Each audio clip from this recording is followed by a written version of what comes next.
this moment, give up yourself unto the morning. Let's make this moment.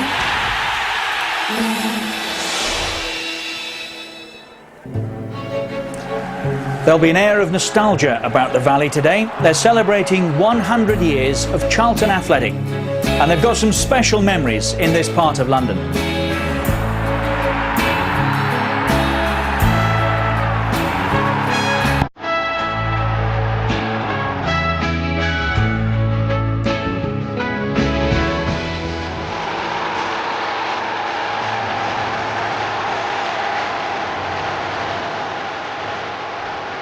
And they've got permission to wear a special jersey today as well to mark the occasion. The one with the white band running top to bottom. It's the Charlton Athletic centenary jersey. It's also to mark their 100th home game in the Premiership. That's why they're chosen today specifically. And they've been in great form here at the Valley this season. Only Southampton have taken anything away. They have won the other three. But this will be a test against the Toon, who are unbeaten under Graham Souness. He's broken that long run without a win on the road. 16 it was in total, and the Geordies are on the move. They've enjoyed their football here this season. They're still a little puzzled about the contrast in form on the road, mind you. They've beaten Pompey, Villa and Blackburn here, but it's been awful when they've been away from the Valley. No Patrick Kluivert for Graham Souness this afternoon. He's back at home with a hamstring injury. So for the first time today, it's Shearer and Craig Bellamy up top. He gets the chance that he's been waiting for. And any vantage point will do today if you're a Geordie in this part of London. Our Super Sunday football comes from the Valley. Live from the Barclays Premiership, it's Charlton and Newcastle. And okay, Charlton are not Manchester United, they're not Arsenal, but they are a proud club with a very proud history, and we are helping them celebrate their centenary today. Not that Newcastle United will care too much about that. They found a new discipline under Graham Souness. They're here to win, and if they do, they will take a place in the top 4. Our guests today are Charlton men through and through, with a little bit of Geordie thrown in as well. Rob Lee, who played, would you believe, 724 games for these two clubs, winning 21 England caps along the way and scoring 121 goals. Chris Powell is also with us, 217 games for Charlton so far. His international career started late. He's away on loan at West Ham at the moment, which is why he can spend time with us today. And welcome both. 100 years of Charlton Athletic. Chris, an awful lot's happened in that period of time, hasn't it? Probably more to them than most other football clubs as well. Most definitely, yes. You know, the time I've been here, you know, I've heard about obviously all the times they lost the Valley and went away and played at Selhurst. Obviously, Rob played at Selhurst and Upton Park, and then the playoff final. I mean, so much has happened in the short time I've been here, and obviously a lot happened when Rob was here and obviously before, but it's going to be a great day. 100 years and the 100th Premiership game. It's very good for him. And we'll hear more about this, of course, later, but it was only as a result of your leaving Charlton, and I think it broke your heart back then, didn't it, moving to Newcastle United. The £700,000 that they got for you actually bought them the Valley, which of course has been redeveloped wonderfully since. Yeah, it's changed dramatically since I left. I think it's 12 years ago now. I mean, I think clubs like Norwich and Crystal Palace have only got to look at Charlton, and this is the way. If you want to become a Premiership club and you haven't got Abramovich's money, this is the way you have to do it. And it's taken them 12 years, but now they're an established Premiership club now, and you know, no one expects them to be in relegation trouble. Got a great stadium, got great fans, and they've got a very, very good manager. And a quick word about the Toon. How encouraged are you about the start that Graham Souness has made? I don't think he could have done anything better. He's been fantastic. I mean, he's come in, he's said all the right things. He knows he's got a very, very good squad. He's not going to change it too much, I don't think. I think in January he'll probably had a couple of defenders, which Newcastle have always lacked. And but they've got a fantastic forward line, fantastic midfield. At the moment they're probably a little bit, they can be attacked little bit dodgy at the back. But I think he knows he's got a very good team, and as I say, the games he's won away at Southampton, which we'd never done for many years, and I'm sure he's got the team playing very, very well. And Charlton, Chris, are they at the stage now where they look up rather than down the Premiership? Very much so. I think after the first year we came up and got relegated, I think the board and the manager looked at it and said, okay, the next year we know what's going to happen and the sort of teams we're going to face. And I think they said once we sort of establish ourselves and we'll build a base, then we can go from there. And I think over the years, as the money has come in, obviously spent wisely, and each and every year you've got to look up, you know, onwards and forwards, and I think that's what's happened. Last year was the best finish ever for the club in the Premier League, and I'm sure this year, you know, Alan's looking at it saying, I want another point more than we did last year, and that shows that you're moving forward. Barclays Premiership looks like this. Palace are back on the bottom. In the drop zone with them now, Southampton and Blackburn Rovers. Norwich clawed their way out with the point yesterday against the Baggies. Fulham are falling into a little bit of trouble. It's just 1 win in 7 for them. West Brom up into 15th this weekend. Birmingham up into 14th. No change for Portsmouth yet. Of course, they play on the Monday Night Football.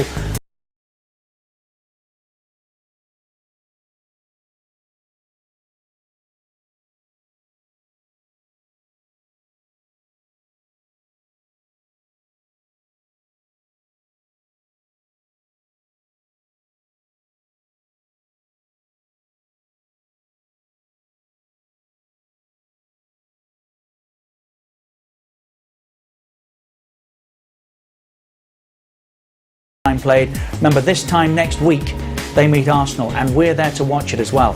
Look at 5, 4 and 3. Middlesbrough, Bolton and Everton sit in 3rd place. Then come Chelsea, beaten for the first time yesterday, of course, at Manchester City, and Arsenal now.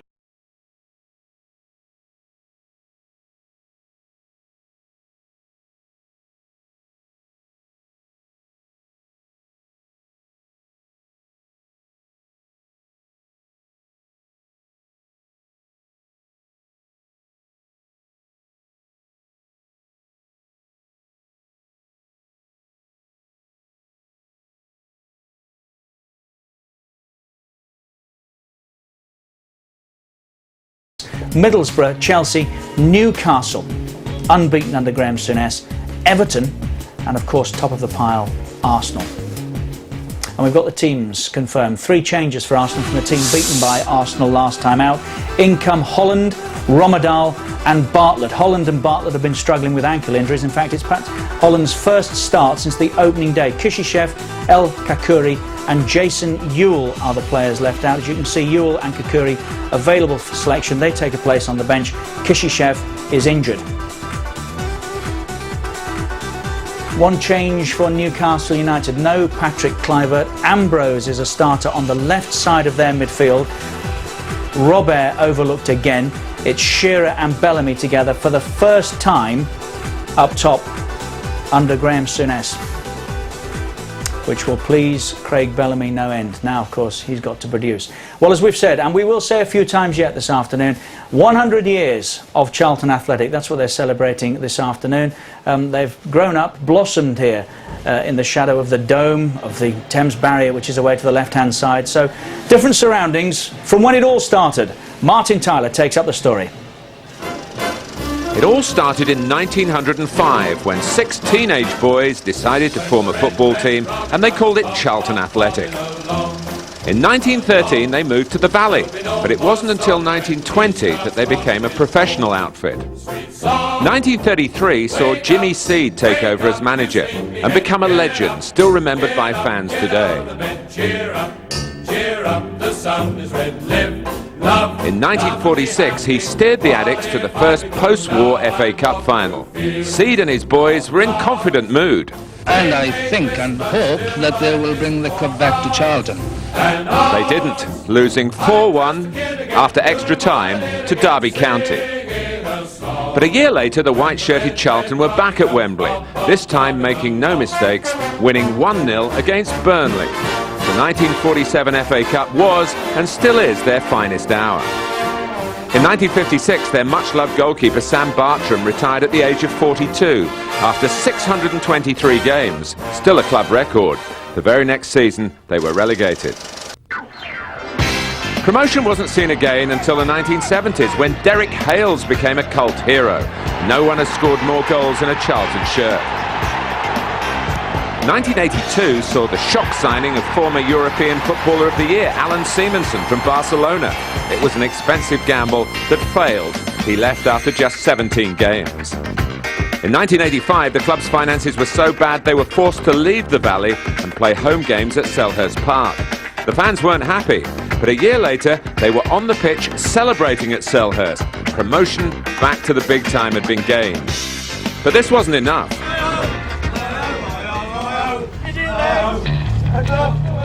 Charlton fans decided it was up to them to get their hands dirty and get the Valley back in working order. Starting their own Valley political party solved problems with the local council. Years of petitions and hard work were paying off. By now they were playing at Upton Park, and the new management duo of Grit and Kirbishley was still needing cash to fund their dream. When Robert comes back, he'll be coming back to a 20,000 all-seater stadium, Premiership football. And when he left, we was at Upton Park and we sold him to buy the Valley back. In 1992 they were finally home. The first game back at the Valley could only go one way. I mean, it's marvellous. Perfect ending to a perfect day. Their most perfect day would come in the 1998 playoff final, in one of the greatest games the old Wembley ever saw. Charlton eventually beat Sunderland on penalties and were in the Premiership for the first time in their history. They were relegated the following season, but in 2000 they bounced straight back as champions.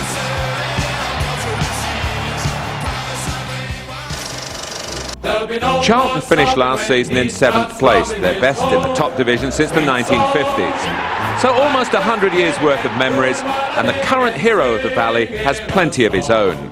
Perhaps I'm going to come back here one day just to watch a football match and just to walk in like any normal fan and, you know, sit down and watch the game. And obviously want Charlton to win it, but not be their manager.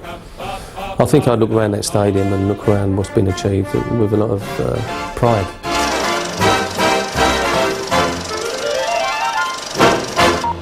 Brilliant. Billy Cotton and his band with the Red Robin, who's bobbing along, and they still come out to the Red Robin, but it's a very different Valley these days that they're playing. I love those shots, Chris, of the supporters all those years ago when finally they got permission to come in and start to change things around here, marching down the high street. Look, left turn, chaps. It's a bit Dad's Army, this, isn't it? Brooms and spades. But what a job they did, those boys. Fantastic. I mean, a lot of them still are involved with the club, you know, because I mean, a lot of people love this club, and I was just thinking, without Rob, we wouldn't be sitting here now. Not at all. You know, it's Not really at all. strange. Just wouldn't have happened. Just what happened, and the fans formed their own party to, you know, win at the election. And I mean, without a lot of hard work from a lot of genuine people, this club would be dead.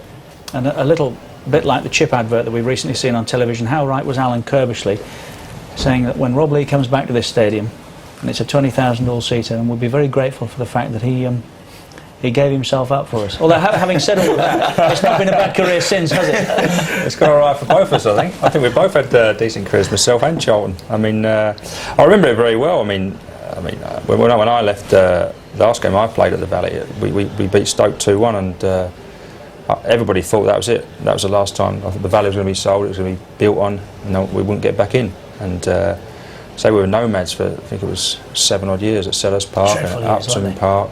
When the fans still came. I mean, both of them grounds are nice grounds, but it's nothing like having your home ground. No. But we still got, you know, the loyal supporters. You know, they followed us through thick and thin. And I say, when they had a chance to come back, it was just unfortunate for me that I couldn't actually play in the game because I had to be sold to finance it, really. But I would love to have played in the first game back. Well, we were here to watch the first home game, in fact, between these two in the Premiership. Not sure if you remember. 2-2 it finished, and it was quite an afternoon.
only on Sky Sports. Phil Taylor aims for his third consecutive Grand Prix title. Can anyone stop the power? 2004 Sky Bet World Darts Grand Prix tomorrow at 6, Sky Sports 2. It's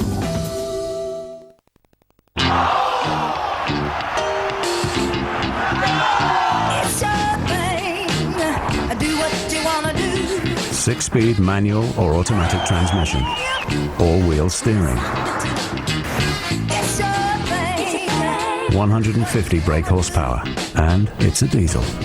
The first diesel to perform like a Saab. The new 9.3 Sports Diesel from just $18,995. Maybe I will. Ciao, Sophia. Sorry. Niente. Sorry. In Italy, different flowers have different meanings. Chrysanthemums, for example, are associated with funerals and sadness. Sophia è morta.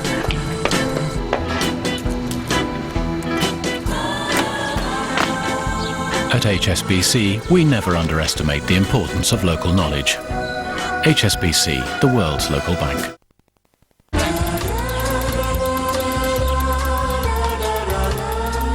Because you never know when. Links 24/7 works 24 hours a day. Van Helsing is now on an action-packed DVD. It's a must-see. A monster of a hit. Marvelous monster mayhem. Who's hunting who? Hugh Jackman, Kate Beckinsale. Buy it now on DVD and get the mummy for just $5.99. Right, Trev. Yep. Nah. Nah.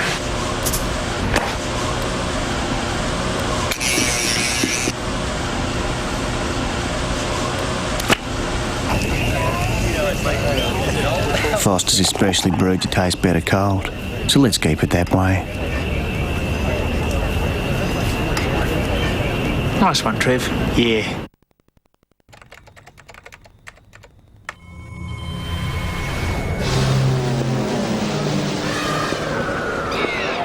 Churchill, Roosevelt. Stalin to Sarah Milton, 8 Mill Close immediately.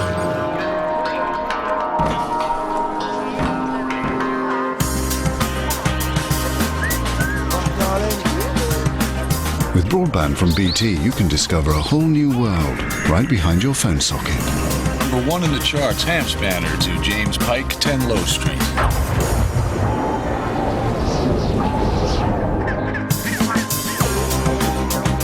Hi. Oh yes, James Pike has bought an iPod.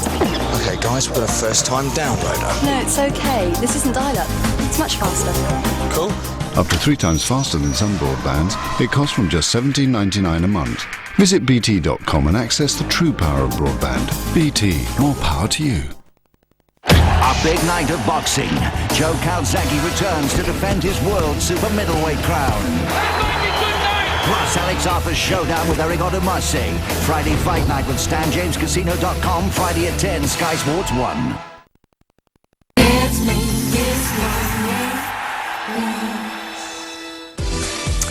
Got live football from Spain a little later this evening. Barcelona lead by 5 points now from Valencia. Seville are in third place. It's Valencia against Seville tonight, 8 o'clock, Sky Sports 1. Tomorrow, confirmation of the Monday night football. It's Portsmouth against Spurs, 7 o'clock start.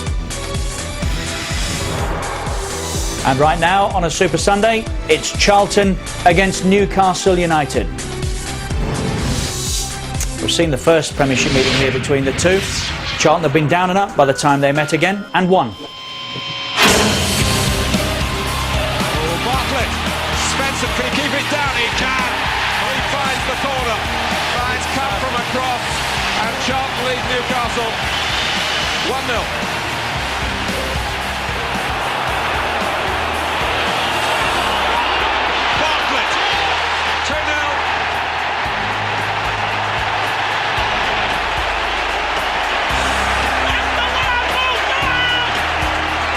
What was that? I still can't work out what I said there. I hope it was clean.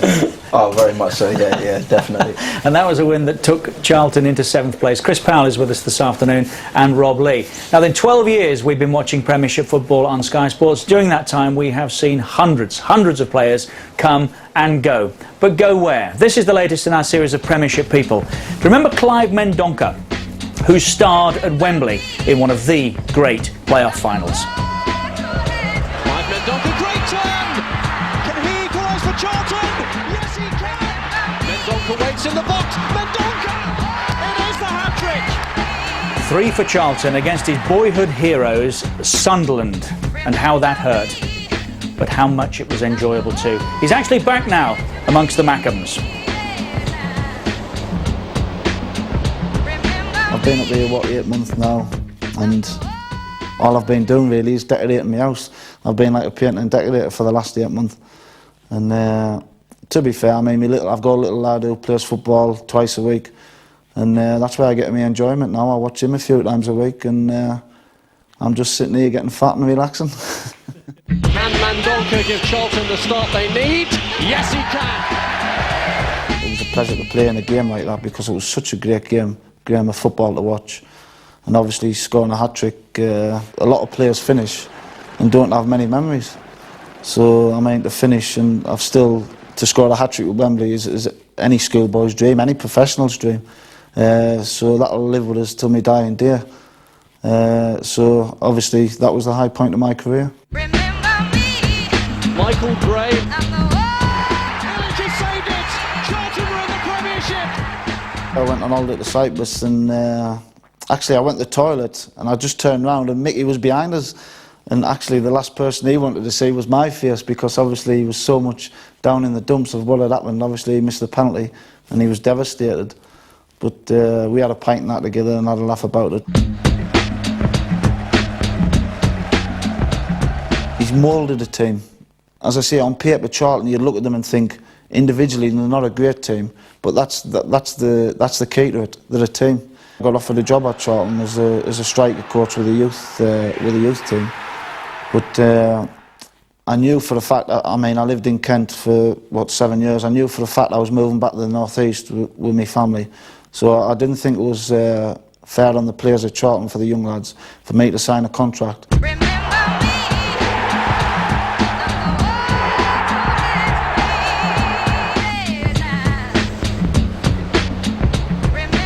Well, everybody who knows us at Charlton, I'm a Sunderland fan, so unfortunately for that game I'd definitely be supporting Sunderland. I don't know how he's brave enough to admit to that. How good was he, Chris? He was alongside Ian Wright, who I played with early on in my career, best finishers I've ever played with. It's just a shame, isn't it, that I think he picked up a bad knee injury, didn't he? And did 25 games in the Premiership? I mean, 8 goals for all that. But would he have cut it in the big league? Most definitely, yeah. He, like you said, he had the knee injury and a back injury, and he was out for a while. And in the end, we lost him to retirement. But the time I was here and playing with him, he was an outstanding finisher. And obviously, everyone knows what happened in the playoff final. But he was a class player. And definitely. he scored a penalty in the shootout as well. Do you have pleasant memories of scoring against your boyhood idols for other teams? The Hammers in your case, isn't it? It was the Hammers, yeah. I scored quite a few against Hammers for Newcastle. Quite a few? Well... Are you sure? 3 or 4, I think it was. I didn't score any for them. I would like to have scored 4 them, actually. But, I scored a few for Newcastle, especially at Upton Park. I remember once I scored a couple, and I was going to be best man for my mate in the evening. I was staying down, and he wasn't very pleased because they're all West Ham fans. So didn't make him very pleased, but I was pleased to score. Well, it's the Valley this afternoon with Charlton and Newcastle United. Jekyll and Hyde, Charlton Athletic at the moment. They're okay, they're good here, but they don't travel particularly well. It's been tough on the road for Charlton. They let in 4 at Bolton on day 1, and that set a trend. It was 4 more when they went to Manchester City.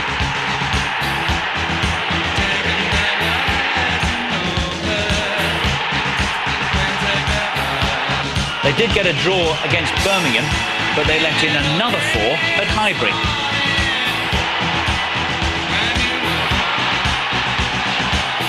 but nobody's beaten them at the Valley. Portsmouth were their first victims.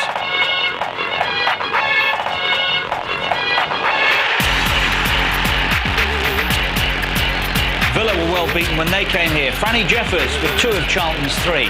Jeffers, yes!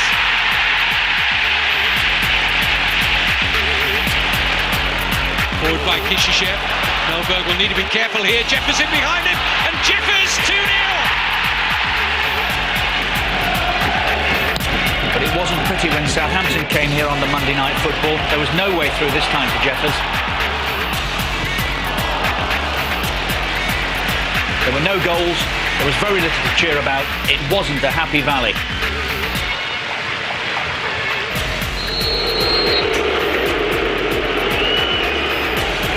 But it was better the next time the Monday Night Football came here. Blackburn were the visitors. 1 goal was enough to settle it. Murphy's clear, and the header is in. And El Karkouri gets his first goal for Charlton Athletic. Here's the manager, Alan Kirbishley. Given your home form so far and the boost with certain key players coming back today, this game that you should win perhaps? Well, it's a game that I think we're all eagerly looking forward to. I think when you get beaten like we did at Arsenal, you know, the thing about football is you get another game coming up normally after a week or whatever, but we've had to wait 2 weeks. But we can't ask for a better game than Newcastle. Fantastic atmosphere here, and as you say, our home form's good, and we'll be looking to keep that record. You talked about the players gelling. Have they done that?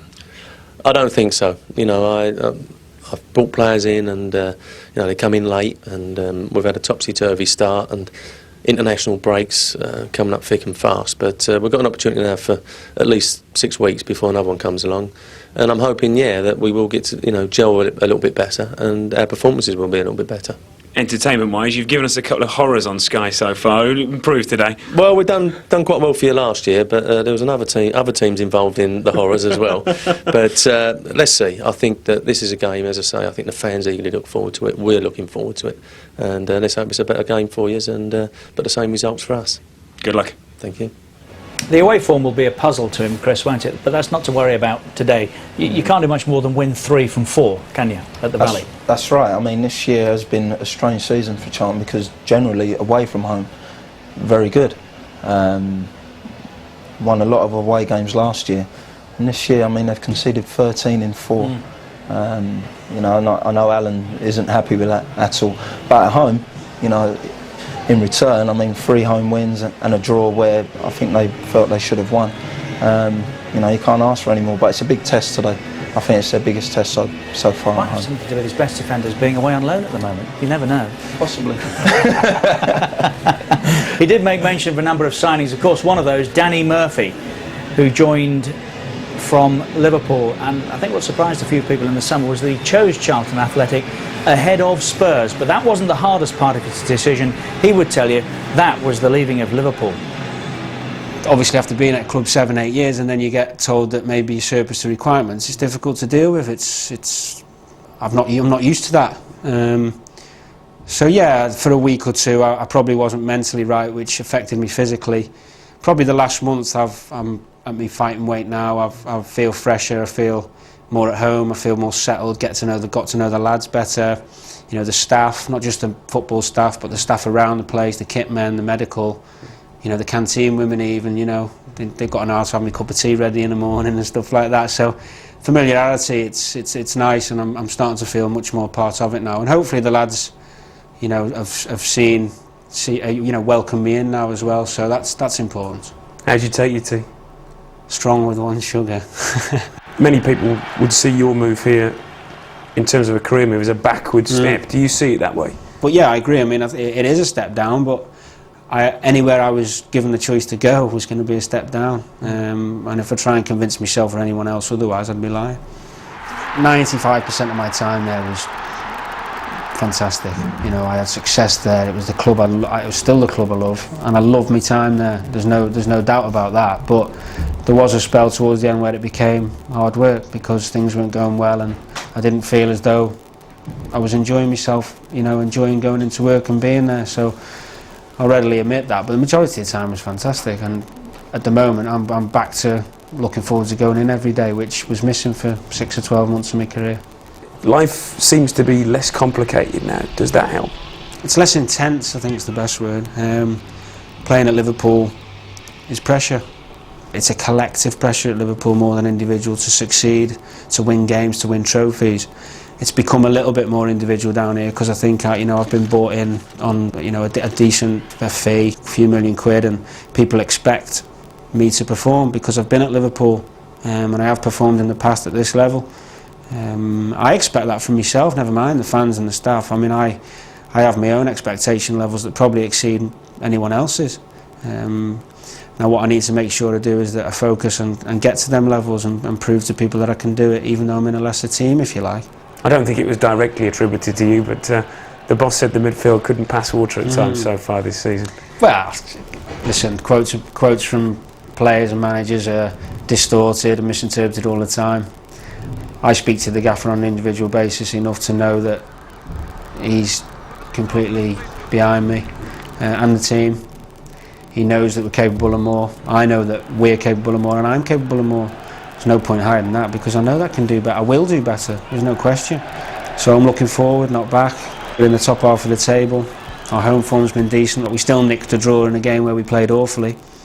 If we can pick up our away form, then things are looking positive. And when he said a step down coming to Charlton, he obviously meant only a very small step down in coming to Charlton. Danny Murphy, 27 now, hasn't scored yet in the 8 starts that he's made at Charlton. Different culture. Wanted to play for an English coach, he said, or an English-speaking coach, which is the reason, amongst others, that he came to Charlton Athletic. He's been critical, Chris, of his own performances today. There's better to come from Danny Murphy, isn't there? I think so. He's a class player, and the times before I went on loan, training with him, you could see his quality. Obviously, he's played for Liverpool in England, but I think he's worked hard with the sports scientist Nick Davis, and his weight's come down, and he's settled in a bit more. It's always a big adjustment when you move clubs, especially whether you go from south to north or vice versa. But there's more to come from him, and I think we'll see it over the course of the season. And he must have come back from his holiday this year, Rob, thinking I'm part of something special at Anfield, despite the change of manager, only to be told you're on your way. Is that difficult to come to terms with, as he said? Yeah, I think it would be, because at the time he's also, don't forget, he's an England international. It's like not being given a squad number as well, isn't it? I mean, it's not that bad, but I've endured worse. But it just shows how far Charlton have come again. I mean, when they compete with the likes of Tottenham to get an England international, they actually buy an England international. Charlton Select, we buy an England internationals. I think it just shows how far they've come in 12, 15 years. I mean, as Chris says, he's a good player. He hasn't become a bad player overnight. All right, he's probably joined a smaller club than he was used to at Liverpool, but I think he should start shining very, very soon. I say it takes a little bit when you go from the north to the south or vice versa, but I'll be very surprised if you don't start playing well soon. We'll be hearing from Jim Davidson in a moment or so. We are at the Valley with Charlton and Newcastle United. One apiece in December 2001. Newcastle were in front late on when Gary Speed scored, only just, into the corner. Charlton hit back with a goal from their substitute, Charlie McDonald, who's now playing for non-league Crawley. Jim's got a box at the Valley, where it's now raining, as you can see, and we'll be hearing from him when we come back. We'll also be hearing from the Newcastle boss, Graham Souness, who's got a win from Newcastle at last. Can they keep the run going today?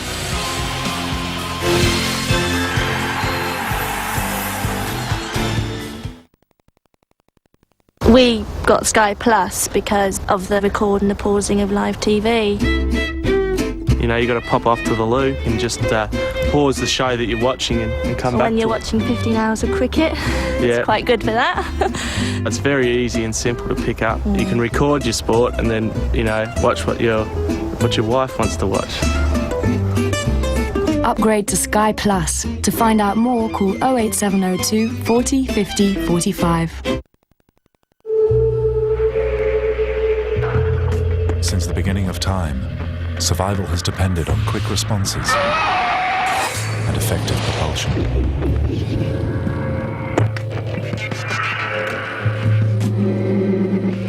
Introducing the new Mondeo ST TDCi, the most powerful 16-valve diesel in its class. Quick responses save lives.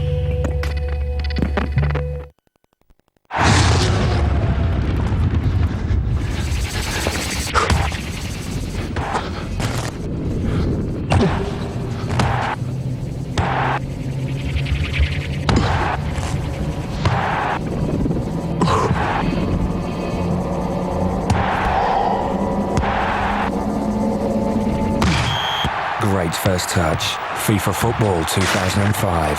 EA Sports. It's in the game.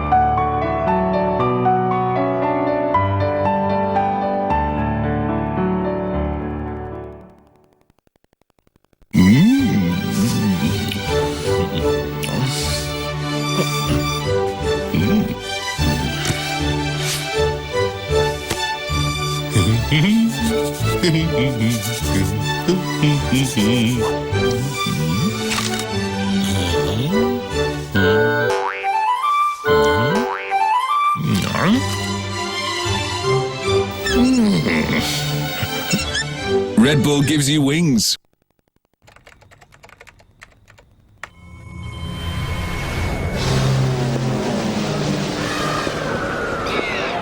Churchill, Roosevelt. Stalin to Sarah Milton, 8 Milk Close immediately.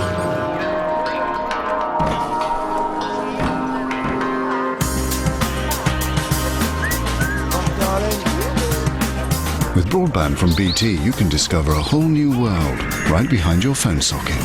Number 1 in the charts, Ham Spanner to James Pike, 10 Low Street.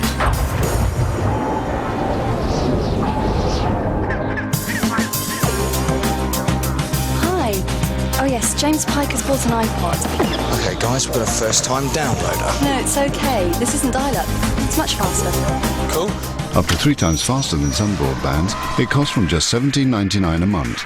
Visit bt.com and access the true power of broadband. BT, more power to you.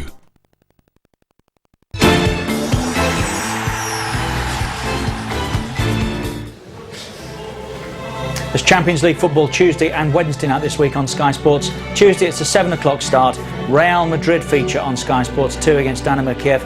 It's Juventus and Bayern Munich on Sky Sports Extra. Also available via our interactive facility on the night. Simultaneously live, Bayer Leverkusen against Roma, Ajax meet Maccabi Tel Aviv. It's Monaco against Olympiacos and Fenerbahce against Lyon. That's Tuesday night. Wednesday it's a 6 o'clock start. Arsenal go to Panathinaikos. That's on Sky Sports 2. Chelsea meet CSKA Moscow. That's on Extra, where you will also be able to access the Celtic game. They play Shakhtar Donetsk. Milan play on the night against Barcelona. PSG meet Porto, the champions. Valencia play Inter. Rosenborg play PSV. And Anderlecht meet Werder Bremen. That's Wednesday night, 6 o'clock start. This afternoon, Super Sunday finds us at the Valley with Charlton and Newcastle United. We are interactive, of course. As we always say, push the red button on the remote control, follow the instructions. That's where you'll be able to access the entertainment for the afternoon. Now, the season before last, Newcastle came here and won for the first time. Jason Ewell brought down Craig Bellamy, who of course had something to say about the challenge. Alan Shearer scored. And Nobby Solano nipped in to make it 2. Now, we did promise a very special guest. Mark Bolton has been out to find him. Well, he did say box number 7. I hope he's in. He promised he would be, but he is. Jim, how are you? I heard you sneaking up. Thanks for the invite. Come on, show us round. Hello, viewers. This is the box. Come in. Oh dear. Here we go. How long have you... girlfriend, this is Michelle. How long have you been here, Jim? 3 years I've had this box now. I think it'll be the last year because I'm off to live in Dubai for a lot of the time. So it means I'll hopefully get a season ticket over the other side and fly back from Dubai every Saturday to watch the game, or every other Saturday anyway. Hard life, isn't it? Well, hard work, mate. Hard work, you know. But I'd say I walk 1,000,000 miles to see Charlton. So flying 4,000 miles is not that hard, really. Why, John? How long have you been coming here? Well, I grew up in Charlton, and I went to school in Charlton, and I believe that you support your local team. It's very easy to support Man United and Arsenal that win every week, and I'm sure their supporters love them just as much as I love Charlton. But Charlton's an event. It's a family event. I've been coming here for years. My brothers have been coming here. Even my brother who died a couple of months ago, we brought his ashes here. I was surprised he never got up and left before the end. He normally did. But, you know, it's that type of place. Once you get here, and you never leave. You got the centenary shirt on. Are you amazed how far this club's come in, the last 15 years? I know, it's amazing, isn't it? I never went to any of the other grounds when Charlton were playing elsewhere. I'm a bit of a fair weather fan, I'm afraid, but the fans have stayed loyal to them, and look what they got now. It's great. I think this is a great team, great manager, of course, Curbs, and a good board. Pete Varney, the chief executive, knows exactly where he's going, and he's backed up by the chairman and all the rest of them. I just think this is a club that is really going places. All we've got to do is win a few games. That's You always reminded me in some ways of Andy Gray. There's a slight resemblance there. You've been a double. Yeah, people used to say I look like Andy Gray, and I probably will again in about 10 years, probably, Andy. All right, boy.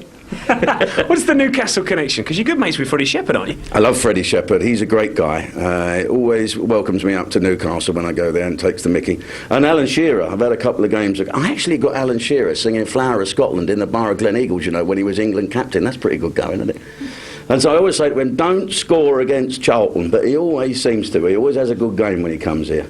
The fans give him a bit of stick, Alan, because he's quite a tough player, but I love him, and I love Freddie Shepherd as well. So maybe we'll only beat them about 4-0 today, that's all. Thanks for joining us. You've got some entertaining to do. Your guests have just arrived, Yeah, actually, that's so we'll not leave you guess, to that's me brother and my sister-in-law. Jim Davidson, Sky News, looking a bit more like Andy Gray every day.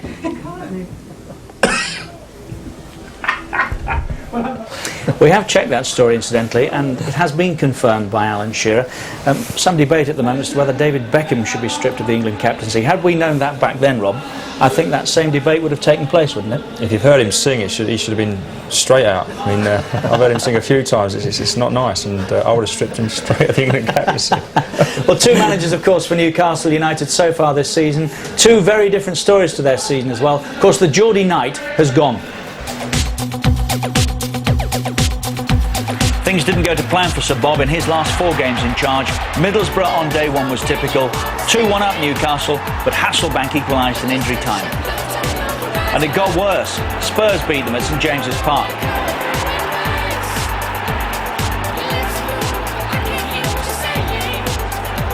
They were 2-0 up at home against Norwich. Again, they couldn't kill the game off. 2-2 the final score. The manager was now under real pressure. He left Shearer on the bench for the trip to Villa Park. Yet again, Newcastle couldn't hold on to a lead. 2-1 up at one stage, they lost 4-2. It was Sir Bob's last game in charge. The new manager, Graham Souness, was on a watching brief as Newcastle met Blackburn. And the Geordies won comfortably. A Flitcroft own goal put them in front. Shearer got the second. Andy O'Brien made it 3. Lovely turn, and it's 3-0. Andy O'Brien. His first match proper in charge was at Southampton, where Newcastle hadn't won for 32 years. They did this time. Stephen Carr with the winner.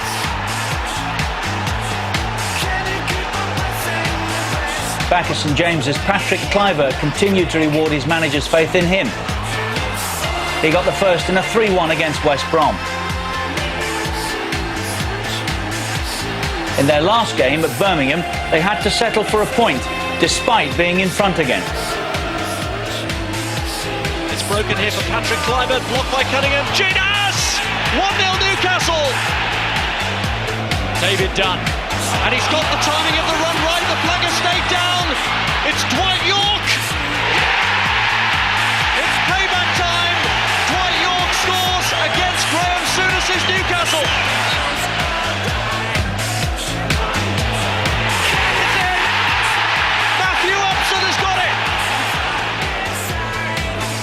ball in, away by Clapham. Oh, what a response from Nicky Butt! Wonderful goal! Graham Souness is with Mark Bolton. No Patrick Kluivert. Craig Bellamy pushes up front instead. A change you're comfortable with? Yeah, I think it's a partnership that's worked before. Today's going to be a hard game for us. There are 2 that must do their job, but we've got another 9 that must do their job if we're going to get anything today. Charlton are a hard-working team. We have to match that first and foremost, and if we do that, we have a good chance against them today. The way form has been, and the way that you've almost broken the away hoodoo, as it were, do you expect to come here and win? Well, I think I've got a group of players that can go anywhere and win. But on any given day, you've got to take the opposition into account as well. If we're prepared to match Charlton for the work rate today, we could get a result today. If we're not prepared to do that, for whatever reason, then we could easily come unstuck today. But it's not going to be an easy game for either team, I don't think. Could be exciting. We only know how to go about our business one way, and that's to chase and try and score goals. And I think Charlton will come after us as well, so it should be a good day's football. Results have improved since you've come in. Have you noticed an improvement in terms of attitude and application? Well, I think it's. I think the time to make that judgment will be at the end of the season. You know, we at Newcastle have a fantastic group of players. Obviously, I've come in, wanted to install some new ideas, maybe upset some people by picking, a team that didn't involve themselves, but that's a manager's job. I've got to pick a team that I think is right for the day. There'll be some people who are on the bench who think they should be in the team, but that's the way it should be. It shouldn't be any different to that. And we'll see how the game pans out. Those people might get a chance to come on and change the game for us if we're chasing it, or we feel we need to make a change. But that's part of managing a big club. You've got decisions to make. Good luck this afternoon. Thanks very much. Thanks. What does it take to manage Newcastle United? Wish I knew. I mean, I think Bobby Robson done a very, very good job for a certain amount of time, 4 or 5 years, and found himself out of a job early on. I think every now and again, probably Man United and Arsenal apart, clubs need a bit of a change. They go a little bit stale. Players perhaps get a little bit too familiar with the manager, and a new manager's come in, new ideas. As far as I'm aware, they like his ideas. I think he's got a great deal of respect in the game ground, so it's always has had, from when he played to when he's managed. He's won trophies wherever he's been, and I think the biggest thing he'll have is if he actually wins a trophy for Newcastle, it'd be a fantastic achievement. I mean, probably the biggest in his career, and he's won a lot, so it's very, very tough to win the trophy for Newcastle. I think 1 or 2 expected fireworks before now. He's tiptoed about to this point, but plainly he's prepared to confront Laurent Robert, who obviously he's making a reference to there. Maybe he gets his chance to change the game. And Craig Bellamy to some degree as well. Is that what perhaps Sir Bob wasn't doing late on? It needed somebody bigger in the dressing room? I don't know about bigger. Maybe so. As I said, maybe they got just a little bit familiar with Bobby and with obviously Graham Souness's reputation coming in. It's just a different man with different ideas. I mean, obviously early on he's realised that when they do play away from home, Laurent Robert, I think, gives them a lot.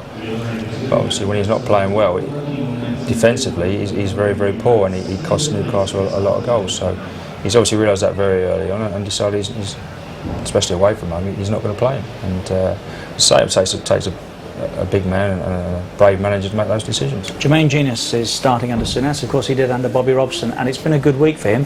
He got his first competitive start for England on Wednesday night, and he was a popular boy when he got back to Newcastle.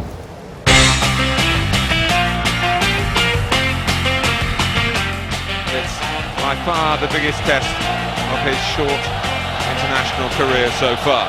It was very enjoyable to get my first start. It was a bit of an emotional period, for me and my family. Obviously, stepping out there for England, it was a great experience.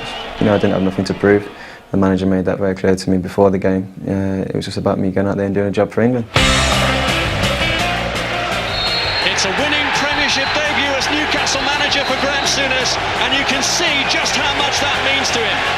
He's obviously came in and changed a few little bits here and there, in terms of style of play and what we play like away from home and what we play like at home. And up to now it's worked. It's worked really well for us. The lads are working hard, and I think we're getting the results that we deserved. But I think if you look probably towards the start of the season, a few results could have gone our way there, so it was always going to come round at some point.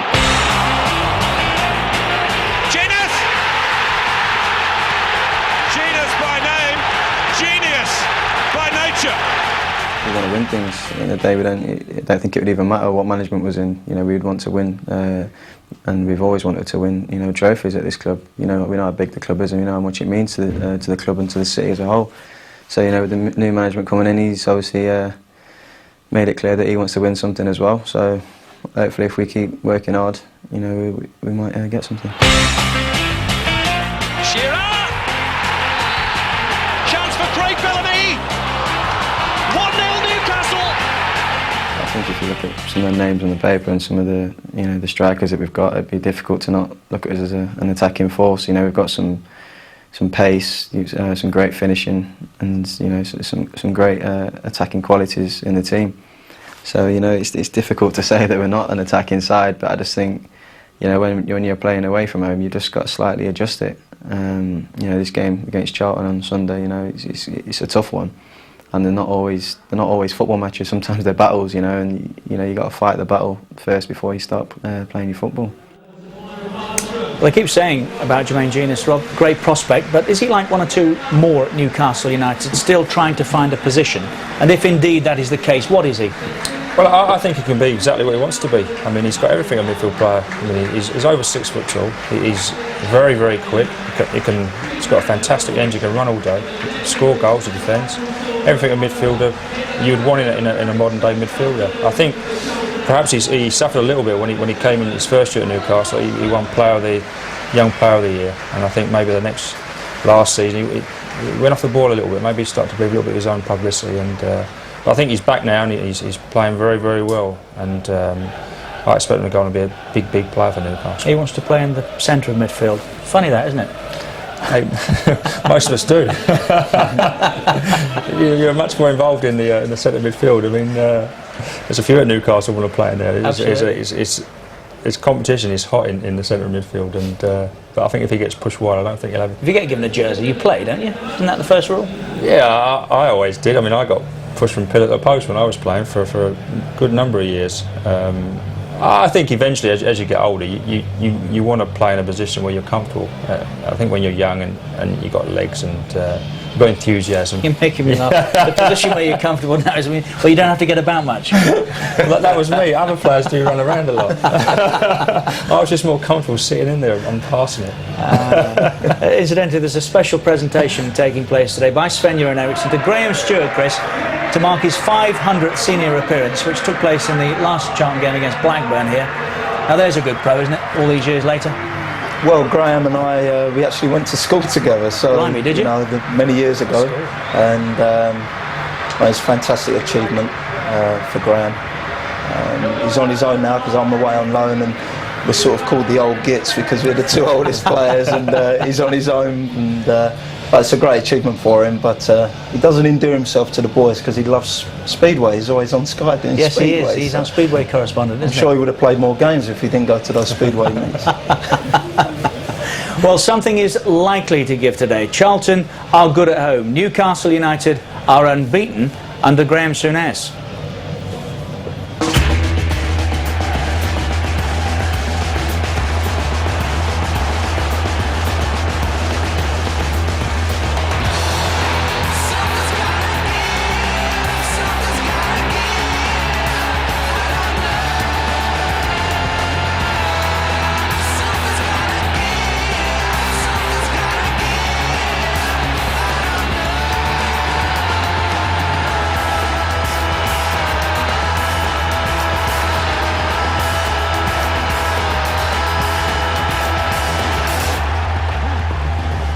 And our match commentators this afternoon, Jim Davidson. Jim Davidson. And I tell you, you're so predictable. I know. I tell you, 14 years down the line. I'm sorry, son. I've written down here, he'll introduce me as Jim Davidson. I was going to make mention of Bernard Manning, but I didn't go there, you see, so you were lucky. Mark's a lot thinner than him, I tell you. And certainly not as funny, but a bit cleaner at her. It's a historic day for Charlton, isn't it? And we've all sorts of presentations going on, and This is Moira Bartram, the daughter of the great Sam Bartram, who played more games for Charlton than anybody else, 623 I think, and the last time she was at the Valley was the day that Sam Bartram retired. She was 10 years old. She's come over from the United States today. She looked extremely proud here, didn't she? And very, very moved at that presentation. That's nice. It's great for Charlton. I mean, my abiding memory, the one I have of playing at the Valley, was actually when I was at Wolves and we'd gone down and we're in Division 2, and we actually clinched promotion back into Division 1 at the Valley and a 3-3 draw. So I have some good memories of the old Valley. Well, let's hope you have some more in a couple of hours' time. Let's have a look at the team news. And Charlton have their captain back for only the second time this season. Matt Holland's only other start was at Bolton on the opening day. He joined a midfield which includes 2 summer signings in Danny Murphy, who often did well for Liverpool against Newcastle, and the Dane Dennis Rommedahl, who hasn't really got going yet in his short time in England.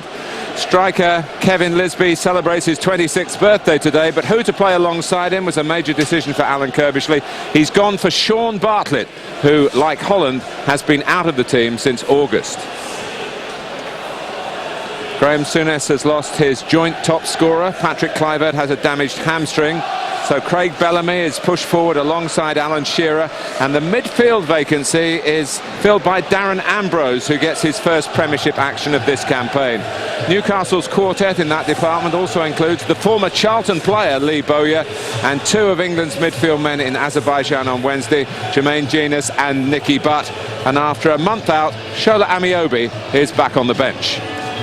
Well, as formations go, it'll pretty much be like for like. I don't see Alan Kirbishley doing anything other than picking a 4-4-2 formation. Pretty strong at the back. Young, Fortune, Perry and Ryderson will have to work very hard. Trouble when you play against Shearer and Bellamy. If you drop off, take deep positions, it suits Alan Shearer. Suits him getting the ball up to him, holding it up. If you decide you're going to push up the pitch and nullify Shearer a little bit, you've got to worry about Bellamy running in behind you. So the centre-backs are going to have to dictate good starting positions from there. Midfield, I've got not a problem on, but these 4 along here have got to have energy, they've got to have legs, and they've got to work very hard. Rob Lee touched on it. Newcastle have got a youthful and a really energetic quartet in their map, and if they don't cope with that, again, there could be problems. But if they get the ball forward, they've got to get the front 2 working. This is a side that only has 2 players in it that have scored Premiership goals this season, and 2 of them have come from the right back.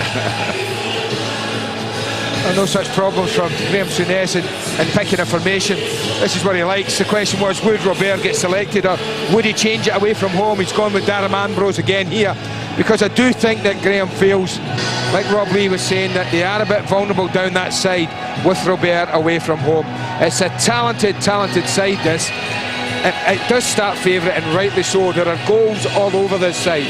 Charlton have got to play very, very well to win today. Well, a special afternoon in the history of Charlton Athletic, a chosen fixture in their centenary season. They had to get permission from the Premier League to wear this commemorative kit.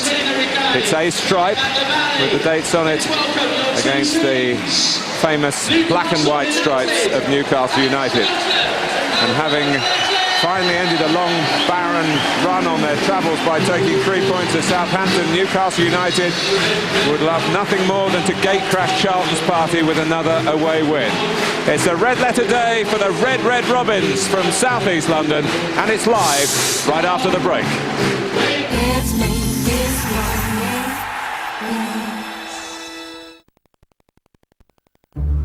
So where do I start? Plant a penny? Plenty of water. Shazam! I got me a money tree. No. You got to follow it up. Use the right tools. Guy I knew was a bona fide arborist. What? Oh, never mind. Let's just say he had every gizmo going. You had a job, needed a certain tool, bingo, he had it. And he never fobbed you off with long-handled secateurs, and what you needed was a vine lopper. Well, if it's down to the tools, that's easy. I could grow me a money tree. I had the right tools. You think so? Wrench in a tub of grease doesn't make you an engineer, you know. Our expertise helps you choose the right investment tools. Barclays, fluent in finance. Here we are in Bolton, and me and the gang are in town to do another doorstep challenge. Hello, perusing as it's floating. Hello, would you swap these 2 large packets of ordinary powder for your 1 packet of biological powder? Yeah.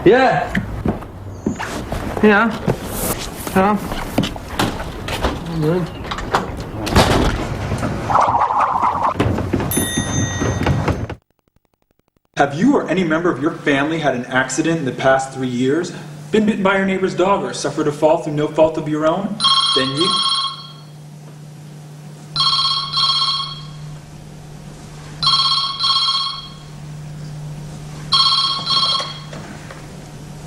Hello. Here's a little song for anyone who's ever hated. Can hate be good? Can hate be great? Can hate be good? Can hate be great? Can hate be something we don't hate?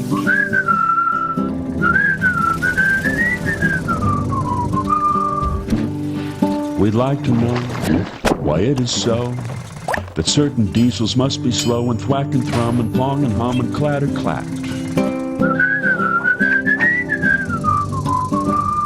Oh, isn't it just bliss when a diesel goes like this? Hate something, change something, hate something, change something, make something better. Hate is a good thing. Hate something, change something. The Heineken Cup is back with 6 big games live on Sky Sports. Next Friday at 7, Llanelli take on Toulouse. Next Saturday, 12:30, the Dragons face Newcastle, followed by Stade Francais Gloucester. Then on Sky Sports 3, Munster take on Quins. And next Sunday, 12:30, it's Glasgow Northampton, followed by London Wasps clash with Biarritz. A big weekend of Heineken Cup rugby, live only on Sky Sports.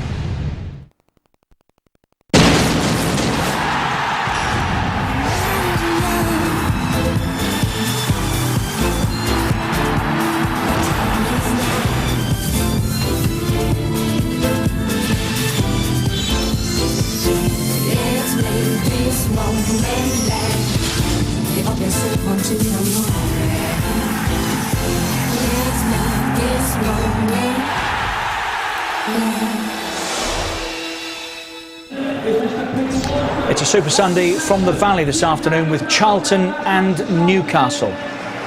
We're interactive, of course. Push the red button on the remote control, follow the instructions. That's where you'll find the entertainment that we have available. Player cam amongst those features. We'll be following, I believe, Danny Murphy for the first 10-15 minutes of this half. It is indeed Danny Murphy on player cam first up. Let's join our match commentators Andy Gray and Martin Tyler. Thank you, Richard. It's a chilly, damp afternoon in southeast London, but a match full of warming prospects. A Charlton win would put them level on points with Manchester United, which they would have settled for at this stage of the season. And Newcastle can end the day 4th in the table. Victory at the Valley would do the trick for Newcastle United. Here's Benar. I think that's a huge incentive, isn't it? This early in the season, this early in Graham Souness's reign, and the players here at Newcastle, knowing today a win takes you, tucks you in behind Everton, top 4. Well, Graham had ghastly memories of his last visit here in February, when his Blackburn equalised in the last minute. Brad Friedel, only for the goalkeeper to be beaten in injury time, and Charlton won that game. Blackburn, of course, were the last visitors here to the Valley. Charlton beat them 1-0. Mark Hughes' Blackburn then, of course. It was a very tight game. And although Charlton have done extremely well at home, in fact, they're unbeaten at the Valley since March, it doesn't really tell the true story. They're a little bit short on performance, as their away results have rather indicated. Well, that was a right Matt idea. Holland is back. Yeah, that'll be a boost for them. There's no doubt about that. Stephen Carr, Genius, who impressed in his first England start on Wednesday, and of course he was sure helped by his clubmate Nicky Butt playing in Sven-Göran Eriksson's midfield. With bits and pieces before in friendly games, 7 substitute appearances, but that was the real thing. It was a good result for England, as it turned out, with Poland winning in Wales later that evening. It's an important result. Such a good night for Craig Bellamy of Newcastle, who's trying to see where this ball might drop. Chris Perry heads it away. Genus.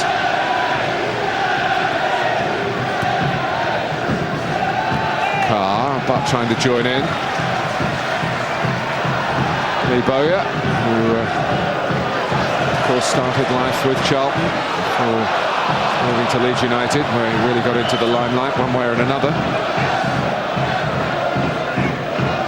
One of the reasons that Genus is on the right-hand side is to stop Herman Hridison, who can be quite a buccaneering left-back. Oh, not half. I think that's one reason you play Graham Stewart there as well. You know he's not going to hang on this touchline, Graham Stewart, all the time. There's going to be space for Hridison to gallop on past him. But what a positive start this has been from Newcastle. Darren Ambrose, who's got the nod ahead of Laurent Robert and James Milner, of course. Here's Genus. Charlton struggling to get the ball away. But you can see already how slick the surface is. It's been a downpour for an hour before the game. It really has slicked up the surface, so first touch is important. It arrives at you normally at speed on the surface like this, so first touch has got to be good. Newcastle, of course, undefeated under Graham Souness. 4 wins and a draw. Very good going indeed.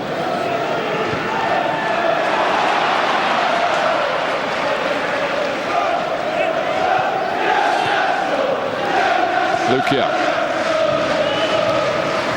Jonathan Fortune, who's kept his place in the team. Mark Fish, close to fitness again after a bout of that viral conjunctivitis that actually affected Newcastle so badly at the start of their season.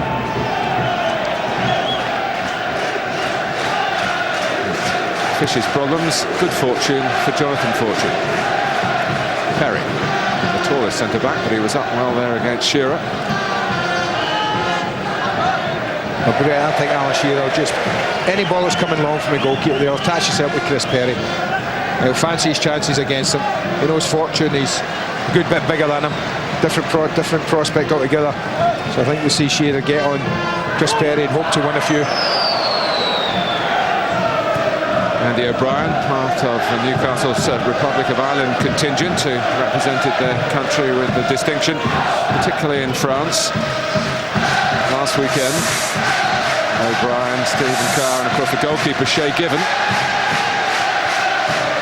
2 Irish goalkeepers today, at least in terms of football nationalities. Tim Kiley was actually born in Manchester.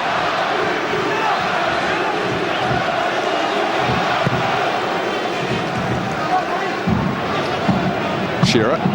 Here is Kiley. He's also got his version of the centenary kit. It's pretty similar to the black and white of Newcastle. Not far away, is it? Cross between the Newcastle top and the referee's top. I'll give you a clue, he's got big gloves on. Romadal, the Dane, plenty of pace. Hridison just threaded it through. Stewart. Now Murphy coming to terms with life in a different style of red shirt. But there's no doubt his love for Liverpool will remain. It's probably not next Saturday afternoon. That's Anfield is where Charlton play, and you can see that game on Sky Sports. It's a 5:15 kickoff. Well done. That's good defending. Good to see he did disengage it, even though he was deep in Newcastle's half. Jonathan Fortune, he stuck with it.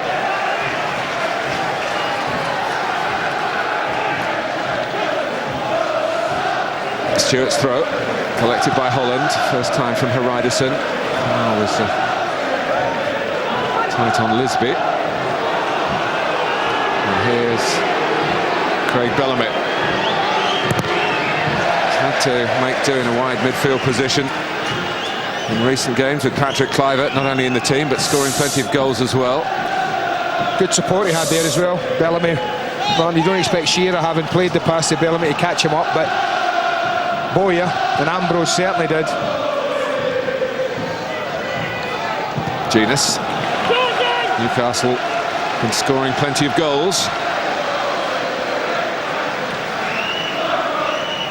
Jermaine Genus was on target in their last match at Birmingham, which ended the winning run but not the unbeaten run. And the other midfield player scoring, so it's good that we've got 2 midfield players scoring in the same game.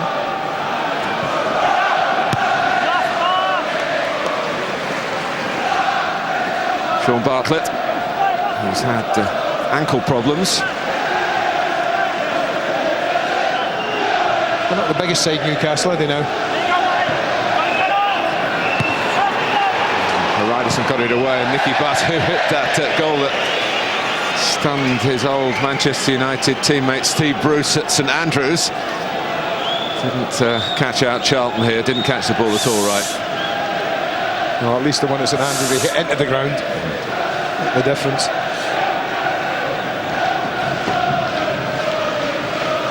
Newcastle, of course, in UEFA Cup action coming up next week. They've got a trip to Greece. Remember, they reached the semi-finals last season.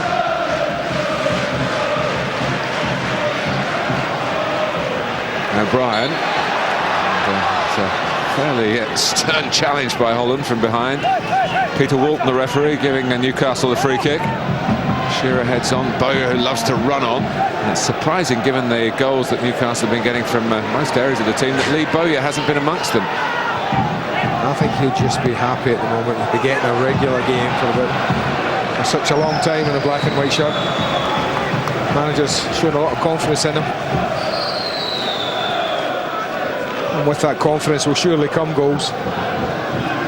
Yes, and he's playing in a more central position, which he does like to do, and of course more likely perhaps to get into the goal-getting positions that he managed so often with Leeds.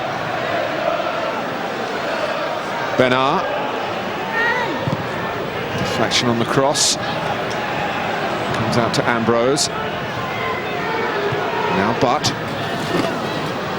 Shearer trying to tee it up. Charlton rather backing off. Alvarado trying to stop Benar making some progress. So he partially does. It's a deep ball that Alan Shearer is so good at judging the trajectory. It is a bit windy, even though there's steep sides around this stadium. Yeah, that and a bit of pressure from Ryderson didn't make it easy. It's hoisted in by Robbie Elliott, who I must say has made a surprising return to Newcastle this season. He was some 19 months out of the team. He started 6 of the last 7. And Titus Bramble, who is fit again, had a reserve game in midweek, travelled down with the Newcastle party, but isn't in the 16. He's had a groin problem. But Robbie Elliott, good Geordie lad himself, is relishing the chance to play for Newcastle United again. Oh, a bit of hesitation there by Fortune, and you can't do that with Bellamy around. Genius. But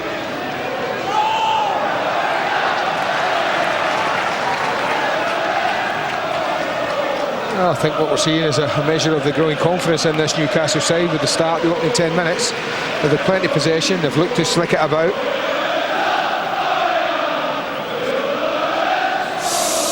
Oh, pretty good. It's not bad, the first 10 minutes in a match away from home. Not much pressure. Their last defeat, of course, was at Aston Villa, the game that turned out to be Sir Bobby Robson's swan song.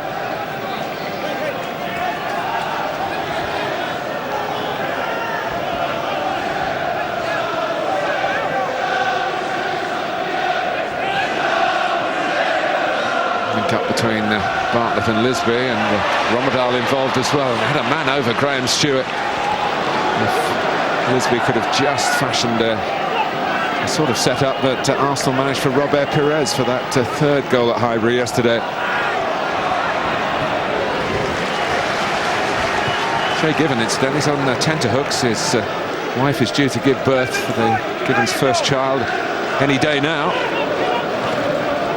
The Newcastle admin staff have got the mobile phones on just in case. Again, Lee Bowyer way ahead of the ball there, looking to be played in. Didn't quite happen. Stewart. Murphy. Stewart again. Lisby. Murphy. See, he was looking for, but you see situations like that, Martin, I'm amazed that Sean Bartlett, who we know, he's very good in the air, exceptional climber of the ball. Now, if I was Sean Bartlett, I'd have looked at this back four that I'm playing against, and who are the two smallest defenders I've got? They're the left hand. There's Elliott and there's Bernard, and he tries to make that run across the face, and if I was him, I'd be saying pulling away on the shoulder into that little gap between the two centre backs, and I'd be thinking, I really fancy my chances here. I'm a little surprised that Charlton haven't really identified that and thought, let's do that. Shearer, Genus, oh, brilliant footwork. Bowyer, Genus. Oh, look at Shearer. Right, did you see him? Both hands up. I mean, they worked it brilliantly, but he was never comfortable with the right foot, the outside of it in the end. But just watch, Shearer pops that pass off and he comes round the back here and he just finds himself in acres. He was never quite right to hit the shot like that. Great feet here.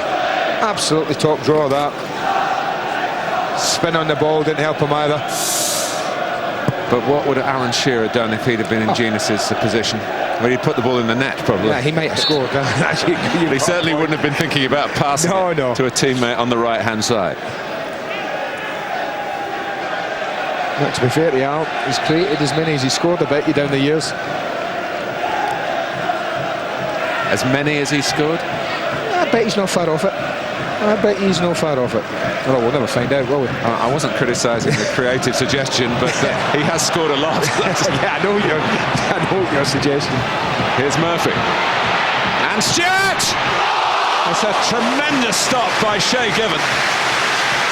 Well, no distractions on what's happening in the Given household. The goalkeeping's of high order here. Oh, they work it brilliantly. Danny Murphy, top class. He waited, he took a touch in it. He sucks everyone towards him. Look at the black and white shirts. And it just leaves a little bit of space. He'd like to have sent it out a yard further, Graham Stewart, to be absolutely perfect.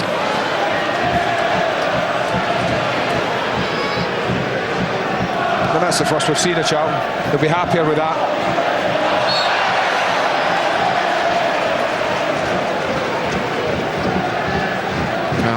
His consistency is almost without parallel. Only David James with Liverpool has played more consecutive Premiership games. It's number 138 in a row for Shay Given in his current sequence. And with that sort of save, there's going to be plenty more.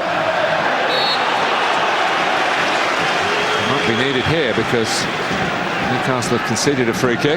That was an important save because it really would have been a kick in the teeth. 14 minutes of controlling the ball, controlling the pressure, controlling the tempo, and there might well be a goal down. Newcastle United.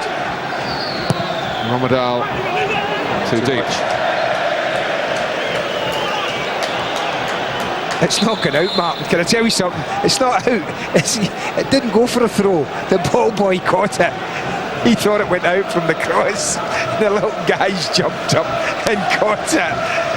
Watch this, I don't think it goes for a throw, but it stays in. So there he goes, the little boy comes up. Look, it's not going out. How can he give a throw?